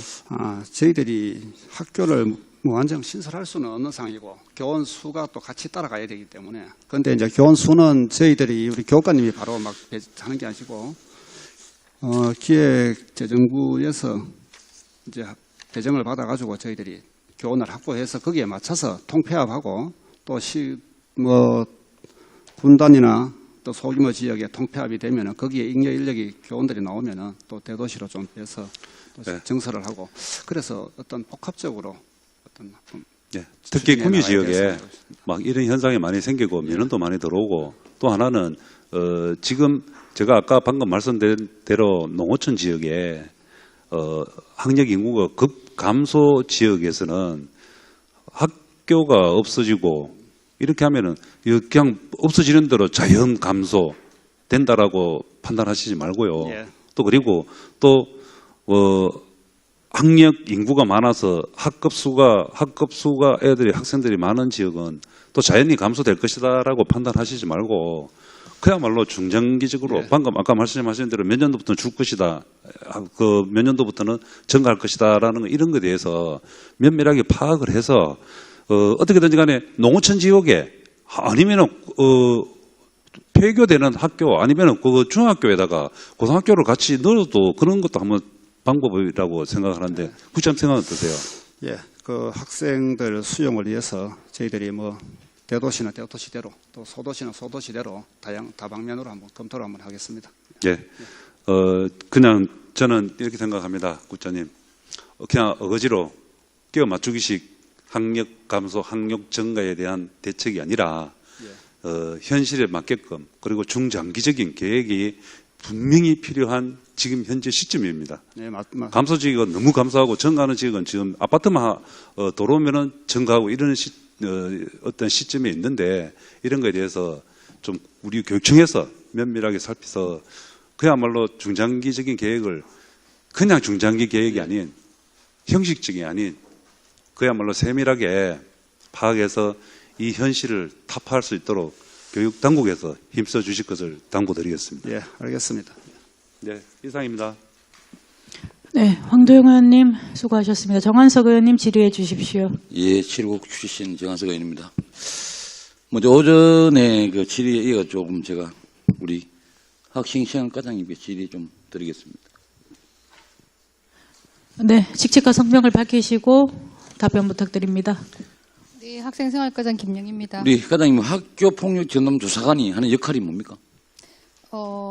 학교 폭력 사안이 접수가 되면 48시간 이내에 교육지원청에 사안 보고를 하게 됩니다. 그렇게 되면 교육지원청에서 전담조사관을 배정을 해서 학교로 보내면 학교 폭력 사안 전반에 대해서 가피해 학생, 학부모까지 그다음에 정인 진술까지 다. 예, 우리가 오전에도 있습니다. 우리 과장님 말씀 좋은 말씀 많이 하셨고, 그 제가 보면 오전 중에도 우리 조사관에 대한 역량 강화에 대한 뭐 집행부의 뭐 지원 관리 네. 필요성을 얘기를 했고, 네. 또 과장님께서 전남 조사관 역량 강화 및 전문 인력부처럼 활용해서 지역까지 파견하는 방안 구체적으로 대안을 제시해 주셨습니다. 네네. 맞죠? 네네. 이 부분에 대해서 다시 한번 확인하고 제가 넘어가기 위해서 제가 질문을 드린 겁니다. 네. 우리 전담조사관의 운영, 교육, 지원 및 관리를 도교육적 차원에서 제도할 수 있도록 매뉴얼이 필요하다고 생각하는데 과장님 생각은 어떻습니까? 네, 저도 그 필요성을 느끼고 있습니다. 그 매뉴얼을 만들어서 이 학교폭력 전담조사관을 우리 본청에도 무슨 일이 발생했을 때 지역격청으로 파견할 수 있는 네, 그렇게 그런 하겠습니다. 인력풀을 한번 만들어 주시는 것도 네네. 이번에 영주의 사건처럼 2차 피해가 없도록 부탁드리겠습니다. 네, 그렇게 하겠습니다. 예, 과장님 고맙습니다. 네. 그리고 우리 제가 이어서 우리 그 질문을 제가 드리는데 참 애매한 질문입니다만은 제가 꼭 한번 짚고 넘어가고 싶어서 제가 이 질문을 드리는 겁니다. 우리 교장 교감 퇴직하신 전임 관리자들 기간제 교사 채용되는 것에 대해서 몇 가지 질문을 하겠습니다. 제가 당시 담당과 과장이신 우리 지금은 우리 정책국장님 이런 사항에서 대한 답변을 제가 부탁을 드렸더니 제가 참 실망했던 부분이 그렇습니다. 주로 읍면 지역 학교에서 발생하고 일이고 채용이 힘들어 불가피한 사항이다. 오죽할 사람이 없으면 퇴직 관리자를 채용하겠냐. 학교 현장의 실상이 이렇다고 제가 답변을 하셨죠. 네. 그런데 막상 그 현장 조사해 보니까 일단 퇴직 관리자의 채용에서 절차적인 오류가 너무 많았습니다. 인정하십니까? 네, 인정합니다. 우리 그 보면 특히 이 공고 시기별 채용 상한 연령 연령 미준수 네. 또 이것보다도 아예 공고조차 내지 않고 채용하는 경우 네. 이런 분들 어떻게 책임을 져야 됩니까? 그래서 제가 유초등 교육 과장 할 때 8월 말에 거기 우리 장학사님을 지역으로 보내서 전수조사 위원님께서 요청하신 자료에 이상이 있는 학교와 지역청에 나가서 지도 점검을 했었습니다. 자, 예, 국장님. 그뿐만 아니지 않습니까? 우리가 보면 우리 뭐 채용 절차 어긴 지역, 뭐 기간제 교사 찾기 어려운 읍면 지역이 참 군단이 어려운 지역 같았으면 제가 참 이렇게 화가 안 납니다. 우리가 보통 이렇게 채용 절차 어긴 동네가 다 시지역입니다. 뭐 지역에서 이 방송으로는 제가 참 말씀드리기는 좀 불편한 상황이 나서 지역은 말씀은 안 드리겠습니다만 못 드리지만 그런 데는 차라리 채용이 경쟁이 되는 지역이죠. 다들 4대1, 3대1, 5대1까지 있어요. 네. 이런 데가 다 이렇게 절차상 문제가 있었다는 겁니다. 그래서 교사 채용은 인사에 관한 것으로 일상적인 우리 교육활동과 달리 규정과 절차를 반드시 지켜야 되는 겁니다. 이를 감독하고 관리해야 할 도교육청에서 정확히 실정을 파악하지 못한 점과 결코 가볍지 않은 민원과 지적 사항에 대해 정확히 모르고 하는 지적으로 치부하고 전문성이 없이 누구나 할 수 있는 시골의 교사가 없어 어쩔 수 없다는 답변에 매우 실망감을 느꼈습니다. 업무의 절차가 오류가 있을 수 있고 이는 시정하고 고쳐가면 됩니다. 문제는 이를 적극적으로 해명하고 문제를 정확히 인식하고 찾아내려는 그 태도가 중요하다고 저는 생각이 듭니다. 그래서 이 부분에 대해서 한 번쯤은 우리 교육청에서도 앞으로는 우리 뭐 또 이렇게 과장님도 바뀌셨고 또 새로운 국장님이 오셨기 때문에 한 번 더 각별하게 좀 살펴봐달라. 특히 우리가 교원청 부분은 아주 엄격한 사항입니다. 그럼 제가 어떻게 문제를 가지고 접근할 수 있는 방법이 없어요, 지금. 왜? 그래서 제가 농담 삼아 제가 우리 과장님 계실 때 누가 책임져야 되나, 이거? 책임자가 없다. 가면 결과적으로는 그 학교의 교장입니까? 아니잖아요. 이런 실무자 교감이에요. 또 들어가 보면. 그래, 이런 부분이 있기 때문에 한 번쯤 다시 좀 돌이켜봐달라. 네. 라는 질문을 좀 드리고 마치도록 하고요. 그리고 우리 국장님께, 우리가 정책국장님께 제가 뭐, 연이어서 제가 좀 질의를 드리겠습니다. 제가 뭐, 작년에도 그렇고, 미래지구 관련 쪽에 제가 질문을 드리다 보니까, 요번에 또 학부기하고 이제 맥락이 비슷해서 제가 질문을 좀 드리겠습니다. 우리 그 미래지구 운영 계획에 따르면 2019년 기반 조성기, 뭐 2020년 도입기, 21년부터 23년 학상기, 2024년부터 일반화가 단계로 접어든다고 이렇게 되어 있습니다. 우리 현재 12개 지구 운영되고 있죠. 네, 맞습니다. 이제 학상기를 넘어 일반화가 되었다고 생각하십니까, 지금? 시기가? 지금 미래교육지구는 2020년에 3월 1일에 계획이 수립돼서 시작하고 있는데 지금 제가 파악하기로는 그 마을에 마을 교사 중심으로 좀 약간 제한 협소하게 우리 국장님 미래교육지구의 추진 목적이 뭐라고 생각하십니까? 미래교육지구의 추진 목적은 마을과 우리 교육청과 지자체가 관 중심으로 해서 그 예산을 1대1로 50대 50으로 투입해서 최종 목적은 아이들이 그 지역에서 성장할 수 있도록 지원하는. 예, 우리 국장님 잘 알고 계시네. 네. 그래서 제가 연장선에서 제가 미래지구 우리 추진위원회에서 좀 말씀을 좀 드리고자 네. 합니다. 우리 미래지구 추진위원회 제가 명단을 받아봤습니다. 국장님.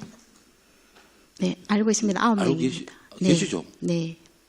그 저는 이걸 보면서 좀 이해를 못 하겠는데, 위원회가 우리 도에서 지금 도청이 3명이고, 네.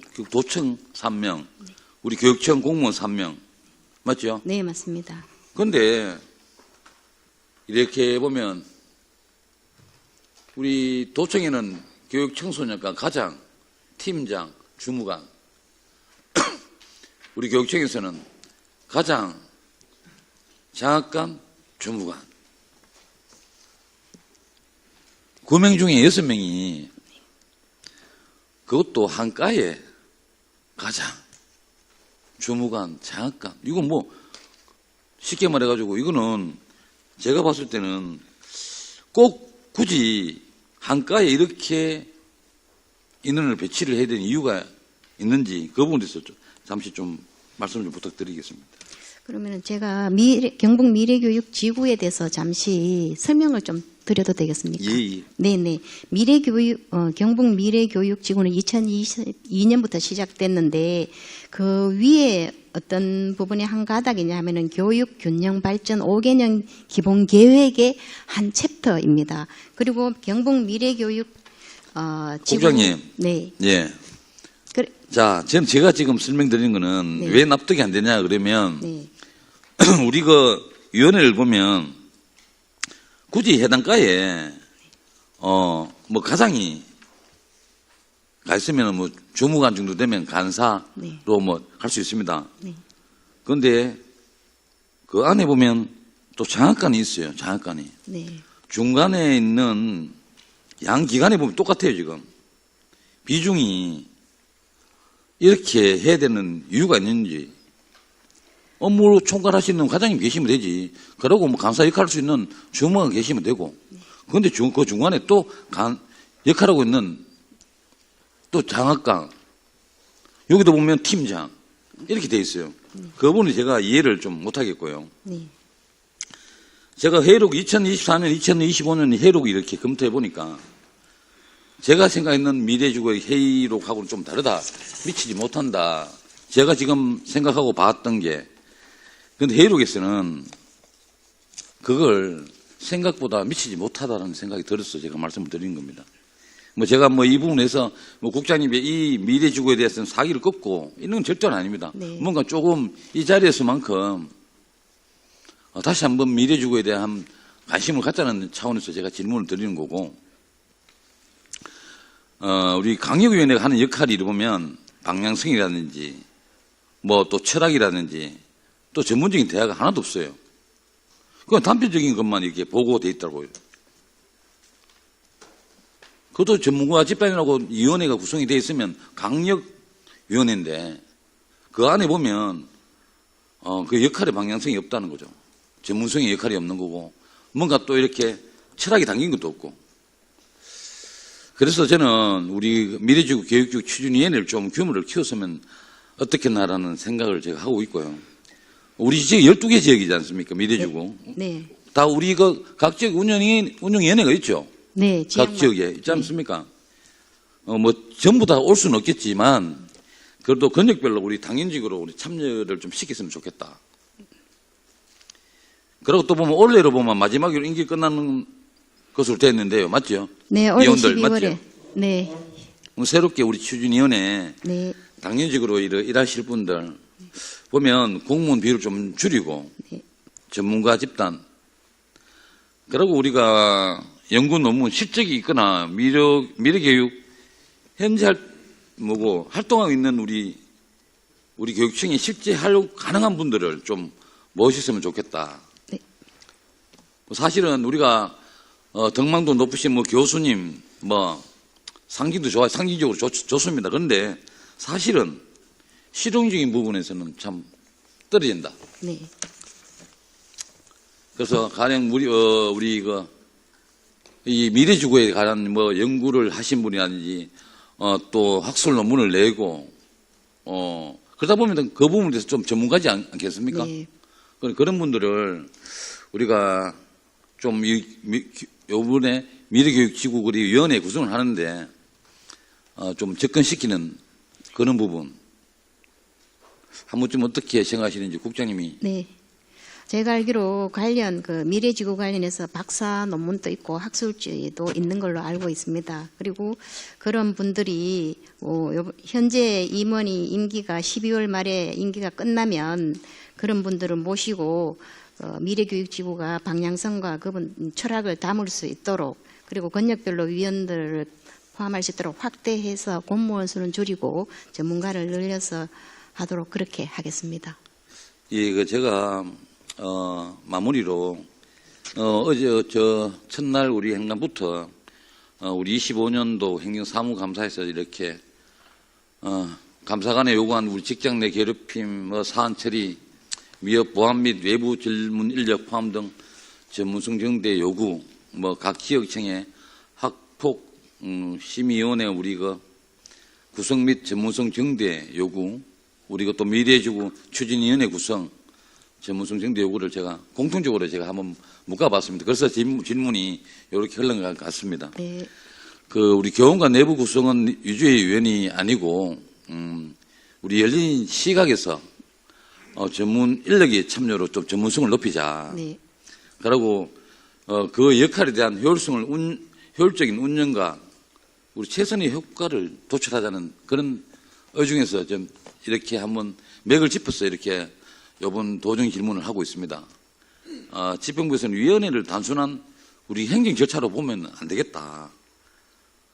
그 위원회가 가지는 책임, 그리고 우리 파장 무게를 반영해달라. 이번에 우리 영주 사건 터지면 그 위원회 하나가 이렇게 사건이 터지니까 이렇게 문제가 크지 않습니까? 네. 지금 무슨 일이 발생을 하지 않으면은 위원회의 역할이라든지 드러나지는 않습니다만은 이렇게 큰 사고가 나면 그 소위원회 위원장이 책임을 져야 되고 위원들이 법적으로 또 대응을 해야 되는 부분까지 올 수 있습니다.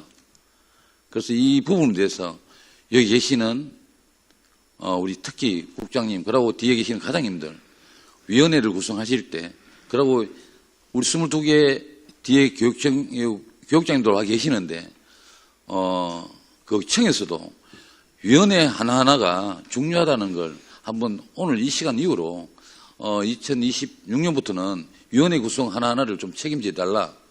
그러고 그냥 형식이 아닌 위원회가 아닌 진짜 필요로 하는 위원회가 구성이 돼 주시기를 좀 바라는 차원에서 행감에 이렇게 준비를 모두 발언을 제가 했습니다. 우리 교육국장님 전체적인 우리 총괄 한번 답변 부탁드리고 질의 마치도록 하겠습니다. 네, 의원님께서 그 지역청과 오전 그리고 방금 하신 그 말씀에 전적으로 동의하고 저희들 역시도 이게 위원회를 구성할 때 그게 어떤 형식적으로 구성하는 면이 많았습니다, 실제로. 그런데 이제 일이 살짝 생겨서 검토를 해보니까 그때 이제 여기에 조금 더 추가했으면 좋았을 걸 하는 생각이 들기 때문에 저희들 각과에서 하는 위원회 구성에 신중을 다하도록 과장들하고 협의를 잘 하겠습니다. 예, 국장님 감사하고 앞으로 이거 여러 뒤에 우리 계시는 과장님들이 까마다 다 위원회들이 다 있는 걸로 알고 있습니다.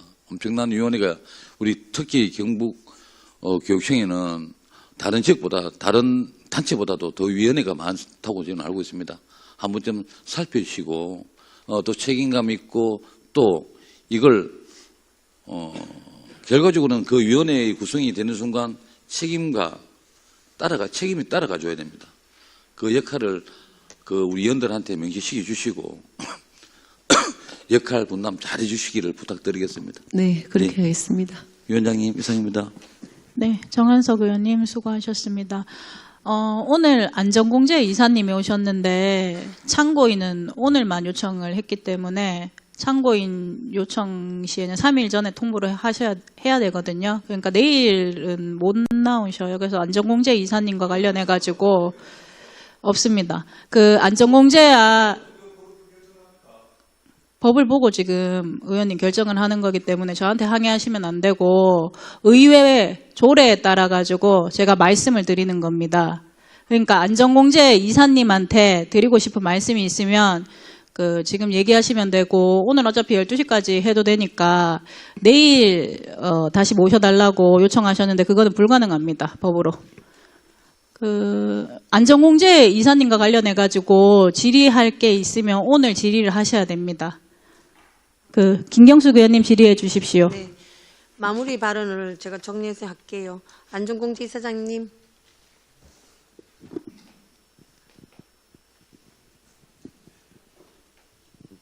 예, 안전공제 이사장 김영석입니다. 네. 오늘 오전부터 와 계시느라 고생 많으셨고요. 서로 간에 의견 차이도 많을 수도 있고 또 이사장님이 오신 지 얼마 안 되셨기 때문에 많은 부분을 이해 못하고 모르실 수도 있습니다. 저 또한 잘 모르고 또 의문이 나는 부분을 말씀드릴 수도 있는 부분입니다. 근데 어쨌거나 오늘 여러 가지 이유로 인해서 서로 간에 원성이 좀 높아졌다는 거 그거 좀 이해해 주시기 바라고요.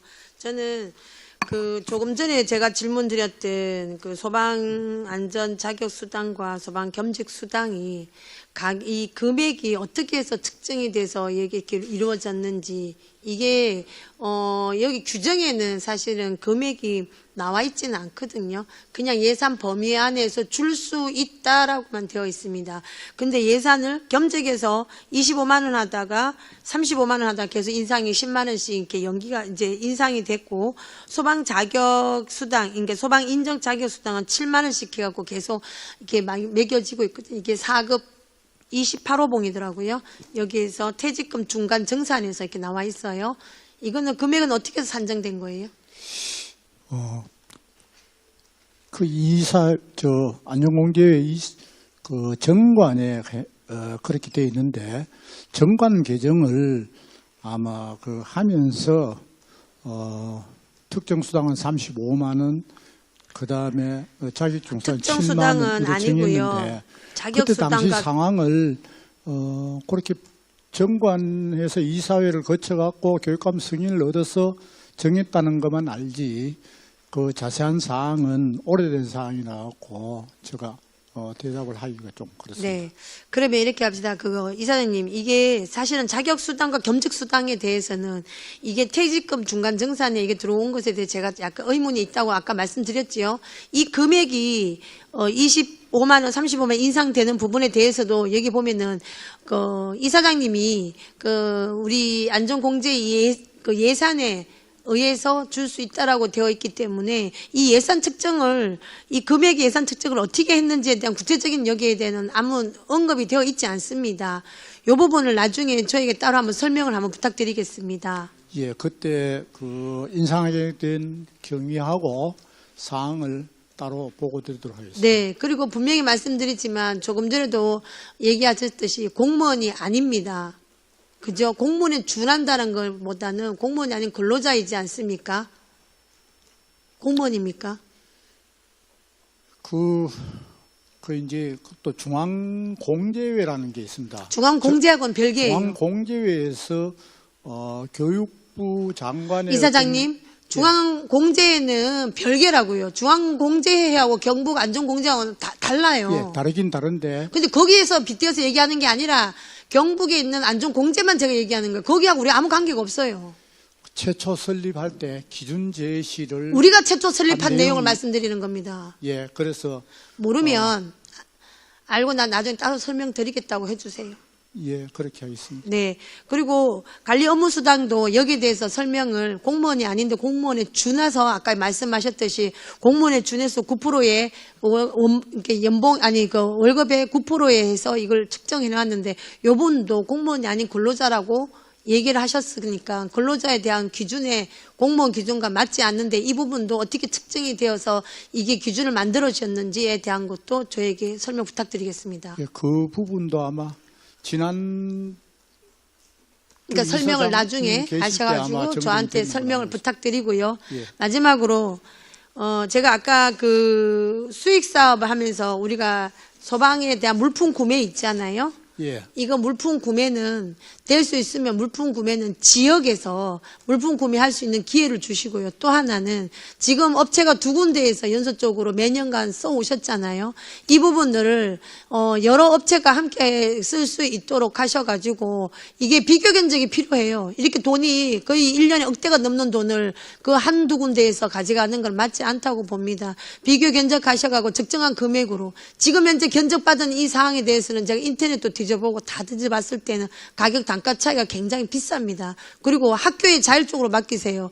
그걸 굳이 강요해서 하시지 마시고 학교에다가 자율적으로 맡겨서 외부 업체를 이용할 수 있도록 충분한 그런 여유와 시간을 좀 주셔요. 무조건 다 안전공제에서 하려고 하지 마시고요. 예, 2026년도 새로운 사업을 할 때는 새 사업을 할 때는 희망하지 않는 학교는 강제성이 없기 때문에 지역 업체를 사용하든지 선택을 아주 자유롭게 하라고 하겠습니다. 네, 그렇게 해주시고 일단은 오늘은 이제 많은 시간을 제가 허비했기 때문에요. 차후에 나중에 따로 저와 같이 함께해서 여기에 대한 내가 설명이나 이런 거를 또 다른 질문을 또 드리겠습니다. 예, 알겠습니다. 네, 이상입니다. 네. 그 전에 이사장님, 우리 경북안전공제회가 중앙공제회랑은 별도 기관입니다. 답변을 그렇게 하시면 안 돼요.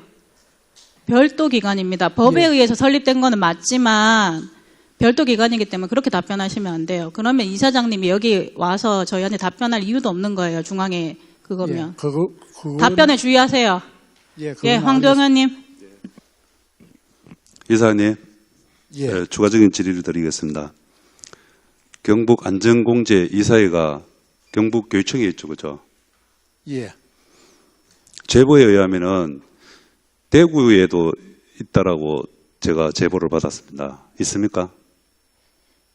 대구에는 수익 사업을 하는 안전공제 이사회 거기서 수익 사업을 대구시청에 있습니까? 아닙니다. 그럼 어디에 있죠? 명확하게 대답해 주십시오. 예, 경북교육청 안에 있습니다. 경북교육청인데 대구에 있습니까? 없습니까? 대구에 없습니다. 없습니까? 예. 자, 그리고 지금 현재 거기에 근무하시는 분들이 그러니까 업무용이죠. 업무용 차량이 지금 현재 몇 대입니까? 6대. 네? 차량이 6대입니다. 6대입니까? 예. 근무하시는 분이 몇 분이시죠, 거기에? 12명입니다. 그러면 2분 중에 1명은 업무용 차량을 사용하고 있겠네, 그죠?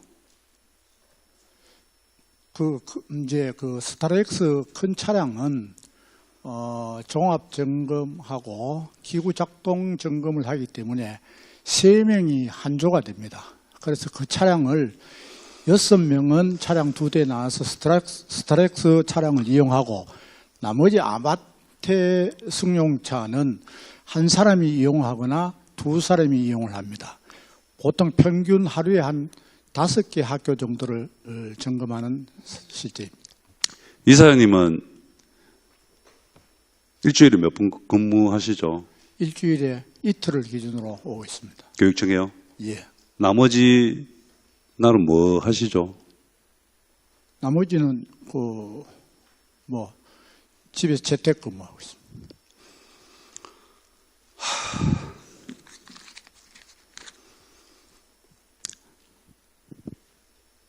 이사장님 어떻게 해서 안전공제 이사장이 되시죠? 예? 이사장님은 예. 어떻게 해서 안전공제 이사장이 되셨냐고요? 그거는 교육청에서 각 부서나 단체에서 추천에 의해서 교육감이 임명한 걸 알고 있습니다. 이틀이면은 한 달에 약 7일 내지 8일 근무하고, 죄송하지만 급여는 얼마나 되세요? 급여는 세금을 떼고 171만 원 됩니다. 알겠습니다. 저기 감사관님, 네, 안전공제는 교육청 감사 대상이 되나요, 안 되나요? 감사 대상이고 3년마다 감사를 하고 있습니다. 3년 만에 감사를 하고 특이사항이 없었습니까? 특이사항이 있어갖고 공제외 기금이라든지 수당 규정이라든지 이런 걸 정비하라고 저희들이 작년에 감사를 해서 조치를 그렇게 했습니다. 작년에 감사 조치했는 내용을 네. 한번 내일쯤에 한번 주십시오. 네, 알겠습니다. 예, 이상입니다. 네. 혹시 안전공제 이사장님께 추가 질문하실 의원님 계십니까? 예, 이사장님 앉으시고요.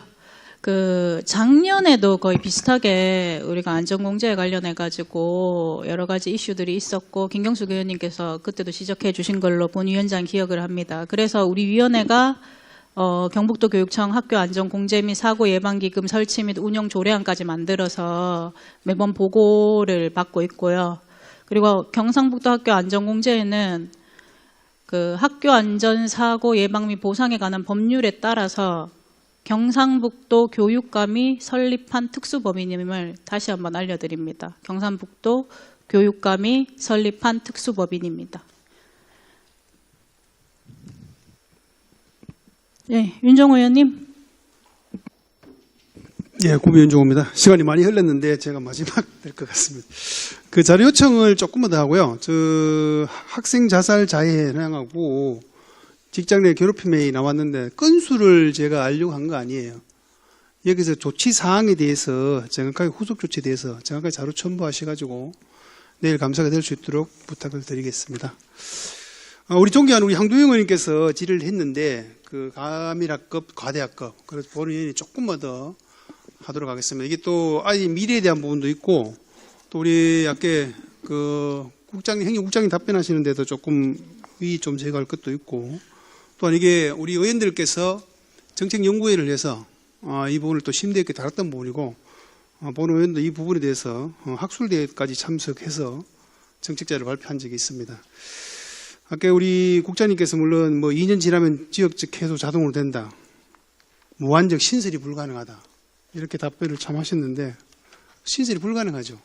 불가능한데, 우리가 이제 학력 인구가 감소가 되고, 내년에도 거의 초중고 유치원까지 한 20개 이상이 폐교가 됩니다. 그리고 신설도 한 8개 정도가 되는데, 너무나 안타깝고 마음이 아픈 그런 심정이고요. 본인의 제안을 드리고 싶은 것은, 우리가 이제 보통 가대학급 48학급 1680명, 중학교는 1260명 이렇게 분류를 하고 있는데, 지금 학급이 우리가 한 18명만 가면은 가대가 아니고 가밀학급으로 분류를 하죠. 초등학교, 중학교. 28명 초가 되면 28명 초가 됐을 때. 그런데 아까 말씀하신 거는 19.5명 가는 건요, 아시다시피 우리 적은 학교가 많고 소멸되는 학교, 이런 아들이 많다 보니까 평균으로 봐서는 그런데 현실적으로 뭐 전교생이 10명도 안 되는 데가 많다 보니까 평균이 떨어지는 거지 현실적으로 우리가 가밀학급, 가대학급 얻는 게 아니에요. 그리고 우리 많은 분들께서 소멸학교 너무 안타까우냐 그 이야기만 하다 보니까 현실적으로 인구가 유발되는 도시화가 되는 구미, 일부 경산, 포항, 뭐 경주 일부 이런 부분들에 대해서는 소홀히 하는 경우가 많아요. 그래서 본인이 이제 자료를 보니까 중학교, 초등학교 학생 수가 심지어 37명씩 이래 되는 학교가 38학급이나 있고요. 중학교 28명 이상 되는데도 거의 이게 보니까 31에서 35명 590학급, 36명 이상은 13학급이 있어요. 알고 계시죠? 네, 맞습니다. 예. 그런데 여기서도 이제 아까 말씀하신 1000명 이상 이런 데도 상당히 지금 한 10개 이상이 있는데 오늘 의원 제안을 좀 드리고 싶은 거는 우리가 지금 학생 유발률을 보통 얼마 곱합니까? 1000명당. 초등학교는 0.2명. 0.2. 예. 그다음에 중고등학교는 0.15. 0.2로 붙으면은 그러면 천가구에 150명. 그러면 200명이에요. 그죠? 현재 실태가 어느 정도 되는가 우리 국장님 알고 계십니까? 구미 같은 경우는 뭐 한때 이제 0.6명을 했을 때 학충이 너무 부족해서 또 0.3명을 했다가 또 그게 또 그런데 이제 그게 문제가 있어요. 보세요. 우리가 출산에 대한 부분들이라든지 아이들에 대해서 장려를 하고 누구보다도 교육이 중요하다는 강조를 하고 있어요. 그런데 기준에는 0.15, 0.25인데 현실이 출산되는 거는 우리가 전체 지금 0.7명, 0.9명 하는데 0.75명, 뭐 0.69명 하는데 현실적으로 아파트 사이즈 또 물론 도시화가 되는 청수에 따라서 여러 가지 이유가 있겠습니다만은 유발률이 많은 젊은 세대에 대해서 유발률이 0.15, 0.20이 아니고 0.6이 넘어요. 예. 그래 했는데 구미 같은 경우 이제 원당 초등학교 같은 경우는 0.6명을 한번 했었거든요. 했는데 그때는 또 충원율이 좀 많이 0.6이 아니었죠. 그 당시에 할 때는 다른 데 하다 보니까 우리가 옥계, 산동, 옥계 같은 데는 0.27명을 했고요. 산동이 0.3명을 했어요. 그런데 그거보다 2배, 3배가 많아요. 그리고 본인이 이걸 도정지로 됐고 여러 가지 여기에서 관심이 있어 깊이 있게 달아보게 됐는데 결론적으로 이제 제일 큰 문제는 우리가 공간 확보를 도시화가 되는데 우리 교육청이 도시가 될 때 입안을 할 때 우리가 도청과 도교육청이 함께 하셔야 돼요. 도시기 가는데 도교육청 아니 도청에서 도장 쿵쿵 찍어놓고 면은 아니면 지역에서 마지막 가서 피해는 누가 보느냐 이거예요. 지금은 용지 분담금도 안 받고 있죠. 부담금 받고 있습니다. 받고 있습니까? 50% 받고 있습니다. 그리고 옛날부터 받던 그만큼 용지도 안 되고 결국은 이 학생들이 가장 중요한 게 우리가 있어 교육을 위해서 있지 않습니까? 그런데 그걸 전혀 못 지켜줘 전혀. 아까 0.15, 0.25 같으면 0.6 같으면 프로테지로 10%, 20%는 못 지켜주는 거예요. 그래서 저희들이 이제 할 때 가장 인근의 어떤 개발 지역의 유발률을 좀 참조를 해서 가능하면 거기에 이제 학생들 부족함이 없도록. 아까 국장님 말씀하신 뭐 2년에 무슨 이게 해소가 됩니까? 제가요 동부초등학교 같은 경우는요 그 컨테이너 갖다 놓고 12년, 14년 동안을 제가 지탄을 받았어요. 왜? 그 학생들 갈 데가 없다 보니까. 안전 해소된다는 얘기는 아니었고요. 이제 학생이 전체적으로 제가 봤을 때 제안을 드리고 싶은 건 뭔가 하면은 이것이 아까도 말씀드린 학생들이 몰리는데 정책을 세워주는 게 맞고 맞습니다. 예. 미래를 위해서 도시계획부터 해서 우리가 교육청에서 가만히 있다가 유발이 얼마몇 하지 마시고요. 예. 사전에 잡을 필요가 있다. 그러고 10년지, 100년지 되게 하는데 1년 앞을 못 보는데 그런 부분을 제가 본인이 강조를 좀 하고 싶어요. 그리고 우리가 지난해 저도 이게 동의했는 부분인데 초등학교 4층 가구 이상, 중학교 6층 가구 이상. 그런데 제가 자료가 어디가 없네. 우리 지난해인가 이게 할 때 24학급이죠. 학교 우리가 교육청에서 인가낼 때 제가 자료를 받았습니다. 어디가 오든 24학급 이상. 국장님 몇 학급이에요? 초등학교 24학급 이상, 중학교 21학급입니까? 한번 보세요. 21학급. 거꾸로 24학급이 되거나 4층 가구 이상 됐을 때 지역에 짓게 되면은요 4층 가구 지으려고 하면 우리가 최소한 아파트가요 큰 세대들이 4개 정도 들어와야 돼요. 그러면 주변에 초등학교가 있는데 학교 겁이 나서 학교 그 입주 가능하겠어요? 21학급 같으면 금방도 0.15 하면은요, 몇 가구 들어와야 돼요? 제가 계산 한번 해봐요. 0.15 같으면 150명 같으면은, 그 아까 21학급 충족시키려면 한 600명 정도 되네. 600명 하려고 하면 15 꼬박이 하면은, 그러면 한 4,000세대, 5,000세대 나오는데 거꾸로 나눴는가 보네, 그죠? 대충 계산해도. 아까 1,000세대에다가 150명이니까, 그죠? 꼬박이 4,000세대 하면 600명 나오네. 보세요. 거꾸로, 그 아파트가 밀집된 아파트가 시골 쪽으로 돼가서 학력인구 감소해가지고 폐기할 정도 되면은요, 대한민국이 존재하겠습니까? 그래서 저희들이 지금도 내년에도 지금 이제 포항의 세계 구미 같은 경우는 자, 잠깐만 국장님, 제가 자꾸 이제 제가 드리는 말씀은 세계 하는데 그게 역시요, 그게 지금 해소가 안 돼요. 해소됩니까? 그거는 뭐 100% 해소 안 되잖아요. 저희들이 최소한에 제가 드리는 말씀은 그거예요. 가밀학급을 해소하기 위해서 최소한에 지금 아까 가밀학급 해소하는 게 지금 현재 학급을 갖다가 교실 너가 가밀학급 해소할 때가 어디 있습니까? 국장님 말씀대로 기다리는 수밖에 없죠. 교실 넣을 때 있어요. 그래서 택지 개발 어떤 계획을 보고 저희들이 그래서 오늘 우리 제안하고 싶은 거는 교육 병행지 대결을 했는데 뭐 우리 지역에도 솔직히 사례가 있습니다. 1년을 못 보더라고요. 1년을. 그래서 이런 부분들을 다시 한번 부탁드릴게요. 본인은 오늘 말씀 안 드리려고 했는데 도시가 형성되는 부분에 대해서는요, 반드시 도시계획 기반이 그 정도 크면은 뭐 각 지역에 우리 교육장님 계시지 않습니까? 추가적으로 확대되는 부분들은 도청에까지 서류가 올라와요. 오지 않습니까? 그럼 우리 교육청에서 같이 지금 하긴 하고 있죠. 행정협의회도 있고 있는데. 예, 있습니다. 그런데 실질적으로 반영을 안 하잖아요. 그분들한테 0.15명 되고 0.25명 하니까 그 아이들의 피해는 누구한테 가느냐? 이 피해는 아이들한테 가는 거예요. 그 학교 없는데 4,000세대 갖다 놔놓고 아파트 학교가 없는데 이사 오세요? 누가 와요, 여기는?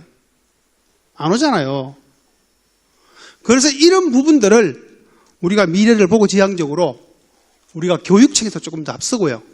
지방자치제가 나서서 해서 유입이 될 수 있도록 해야지. 모든 아파트 2,000세대 내지 3,000세대 짓는 데는 학교도 못 들어가고 그 애들이 버스를 타고 다니고.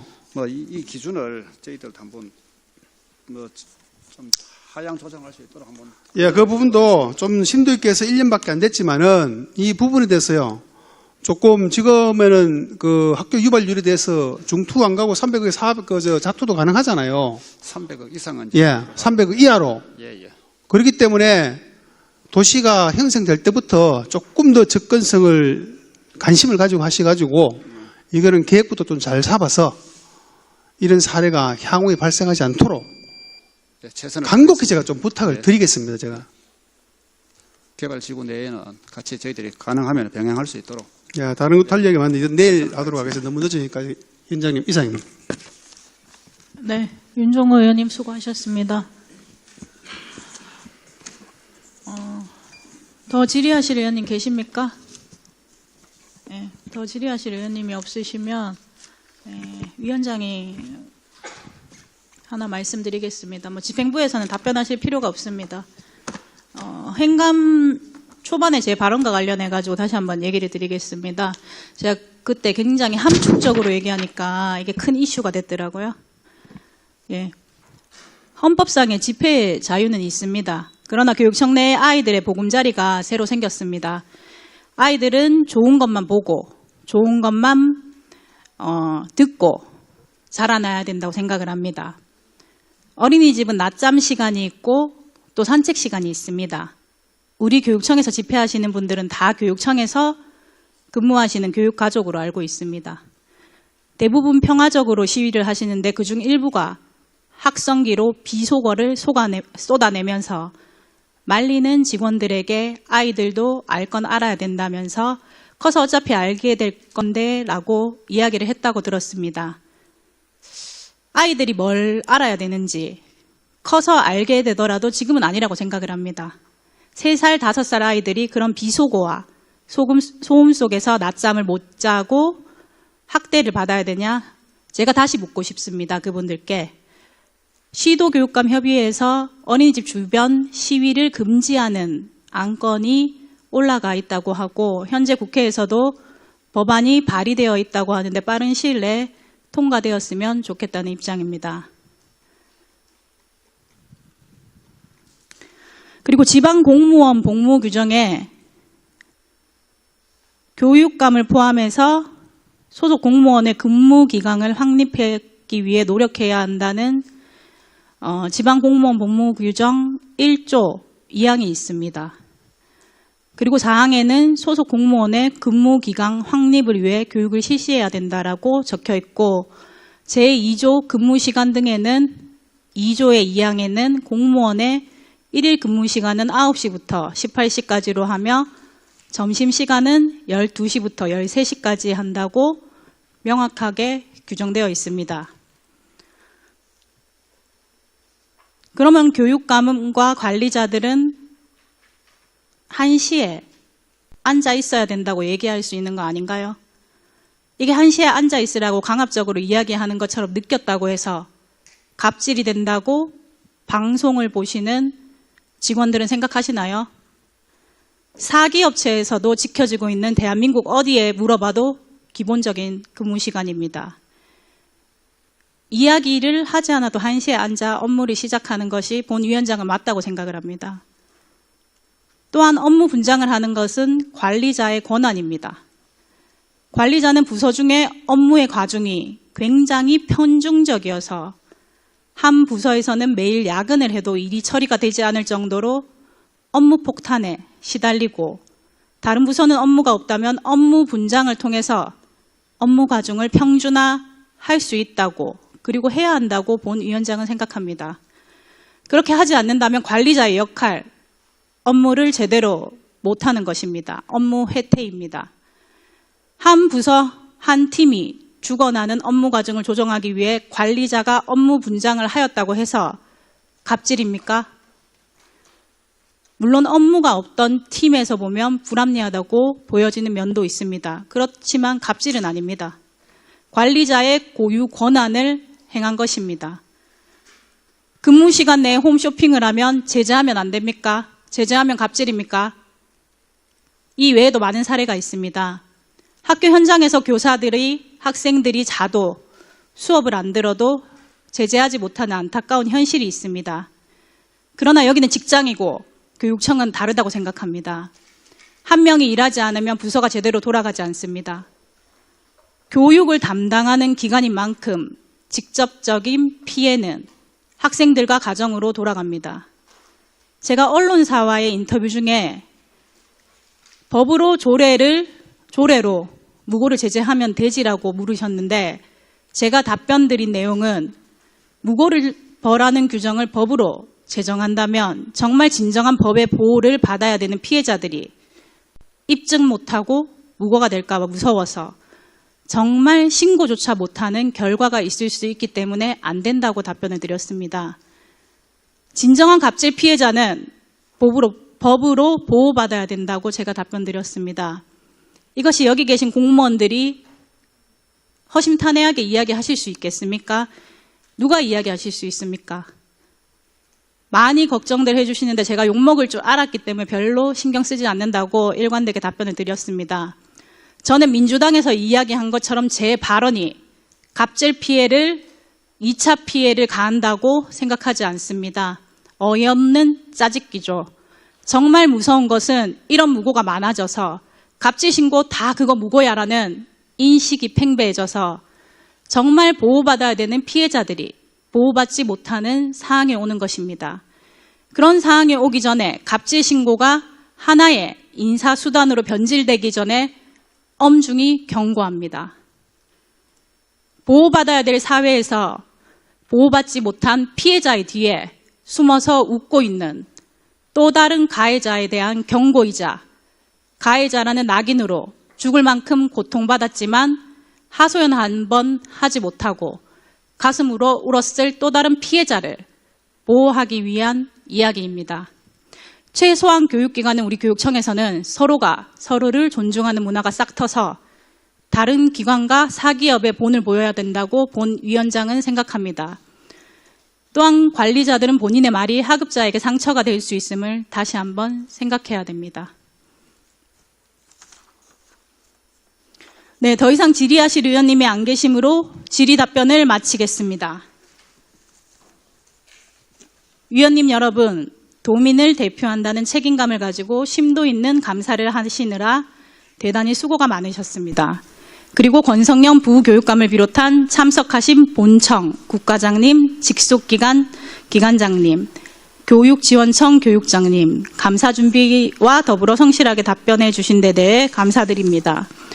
수고가 많으셨습니다. 오늘 있었던 위원님들의 질의 답변 내용을 정리하여 감사 종료 후 2일 이내로 우리 위원회로 제출하여 주시기를 바랍니다. 다음 감사 일정은 내일 11시 20분 오전 10시 같은 장소에서 도교육청 및 직속기관과 교육지원청에 대한 보충감사를 이어서 하도록 하겠습니다. 감사 중지를 선언합니다.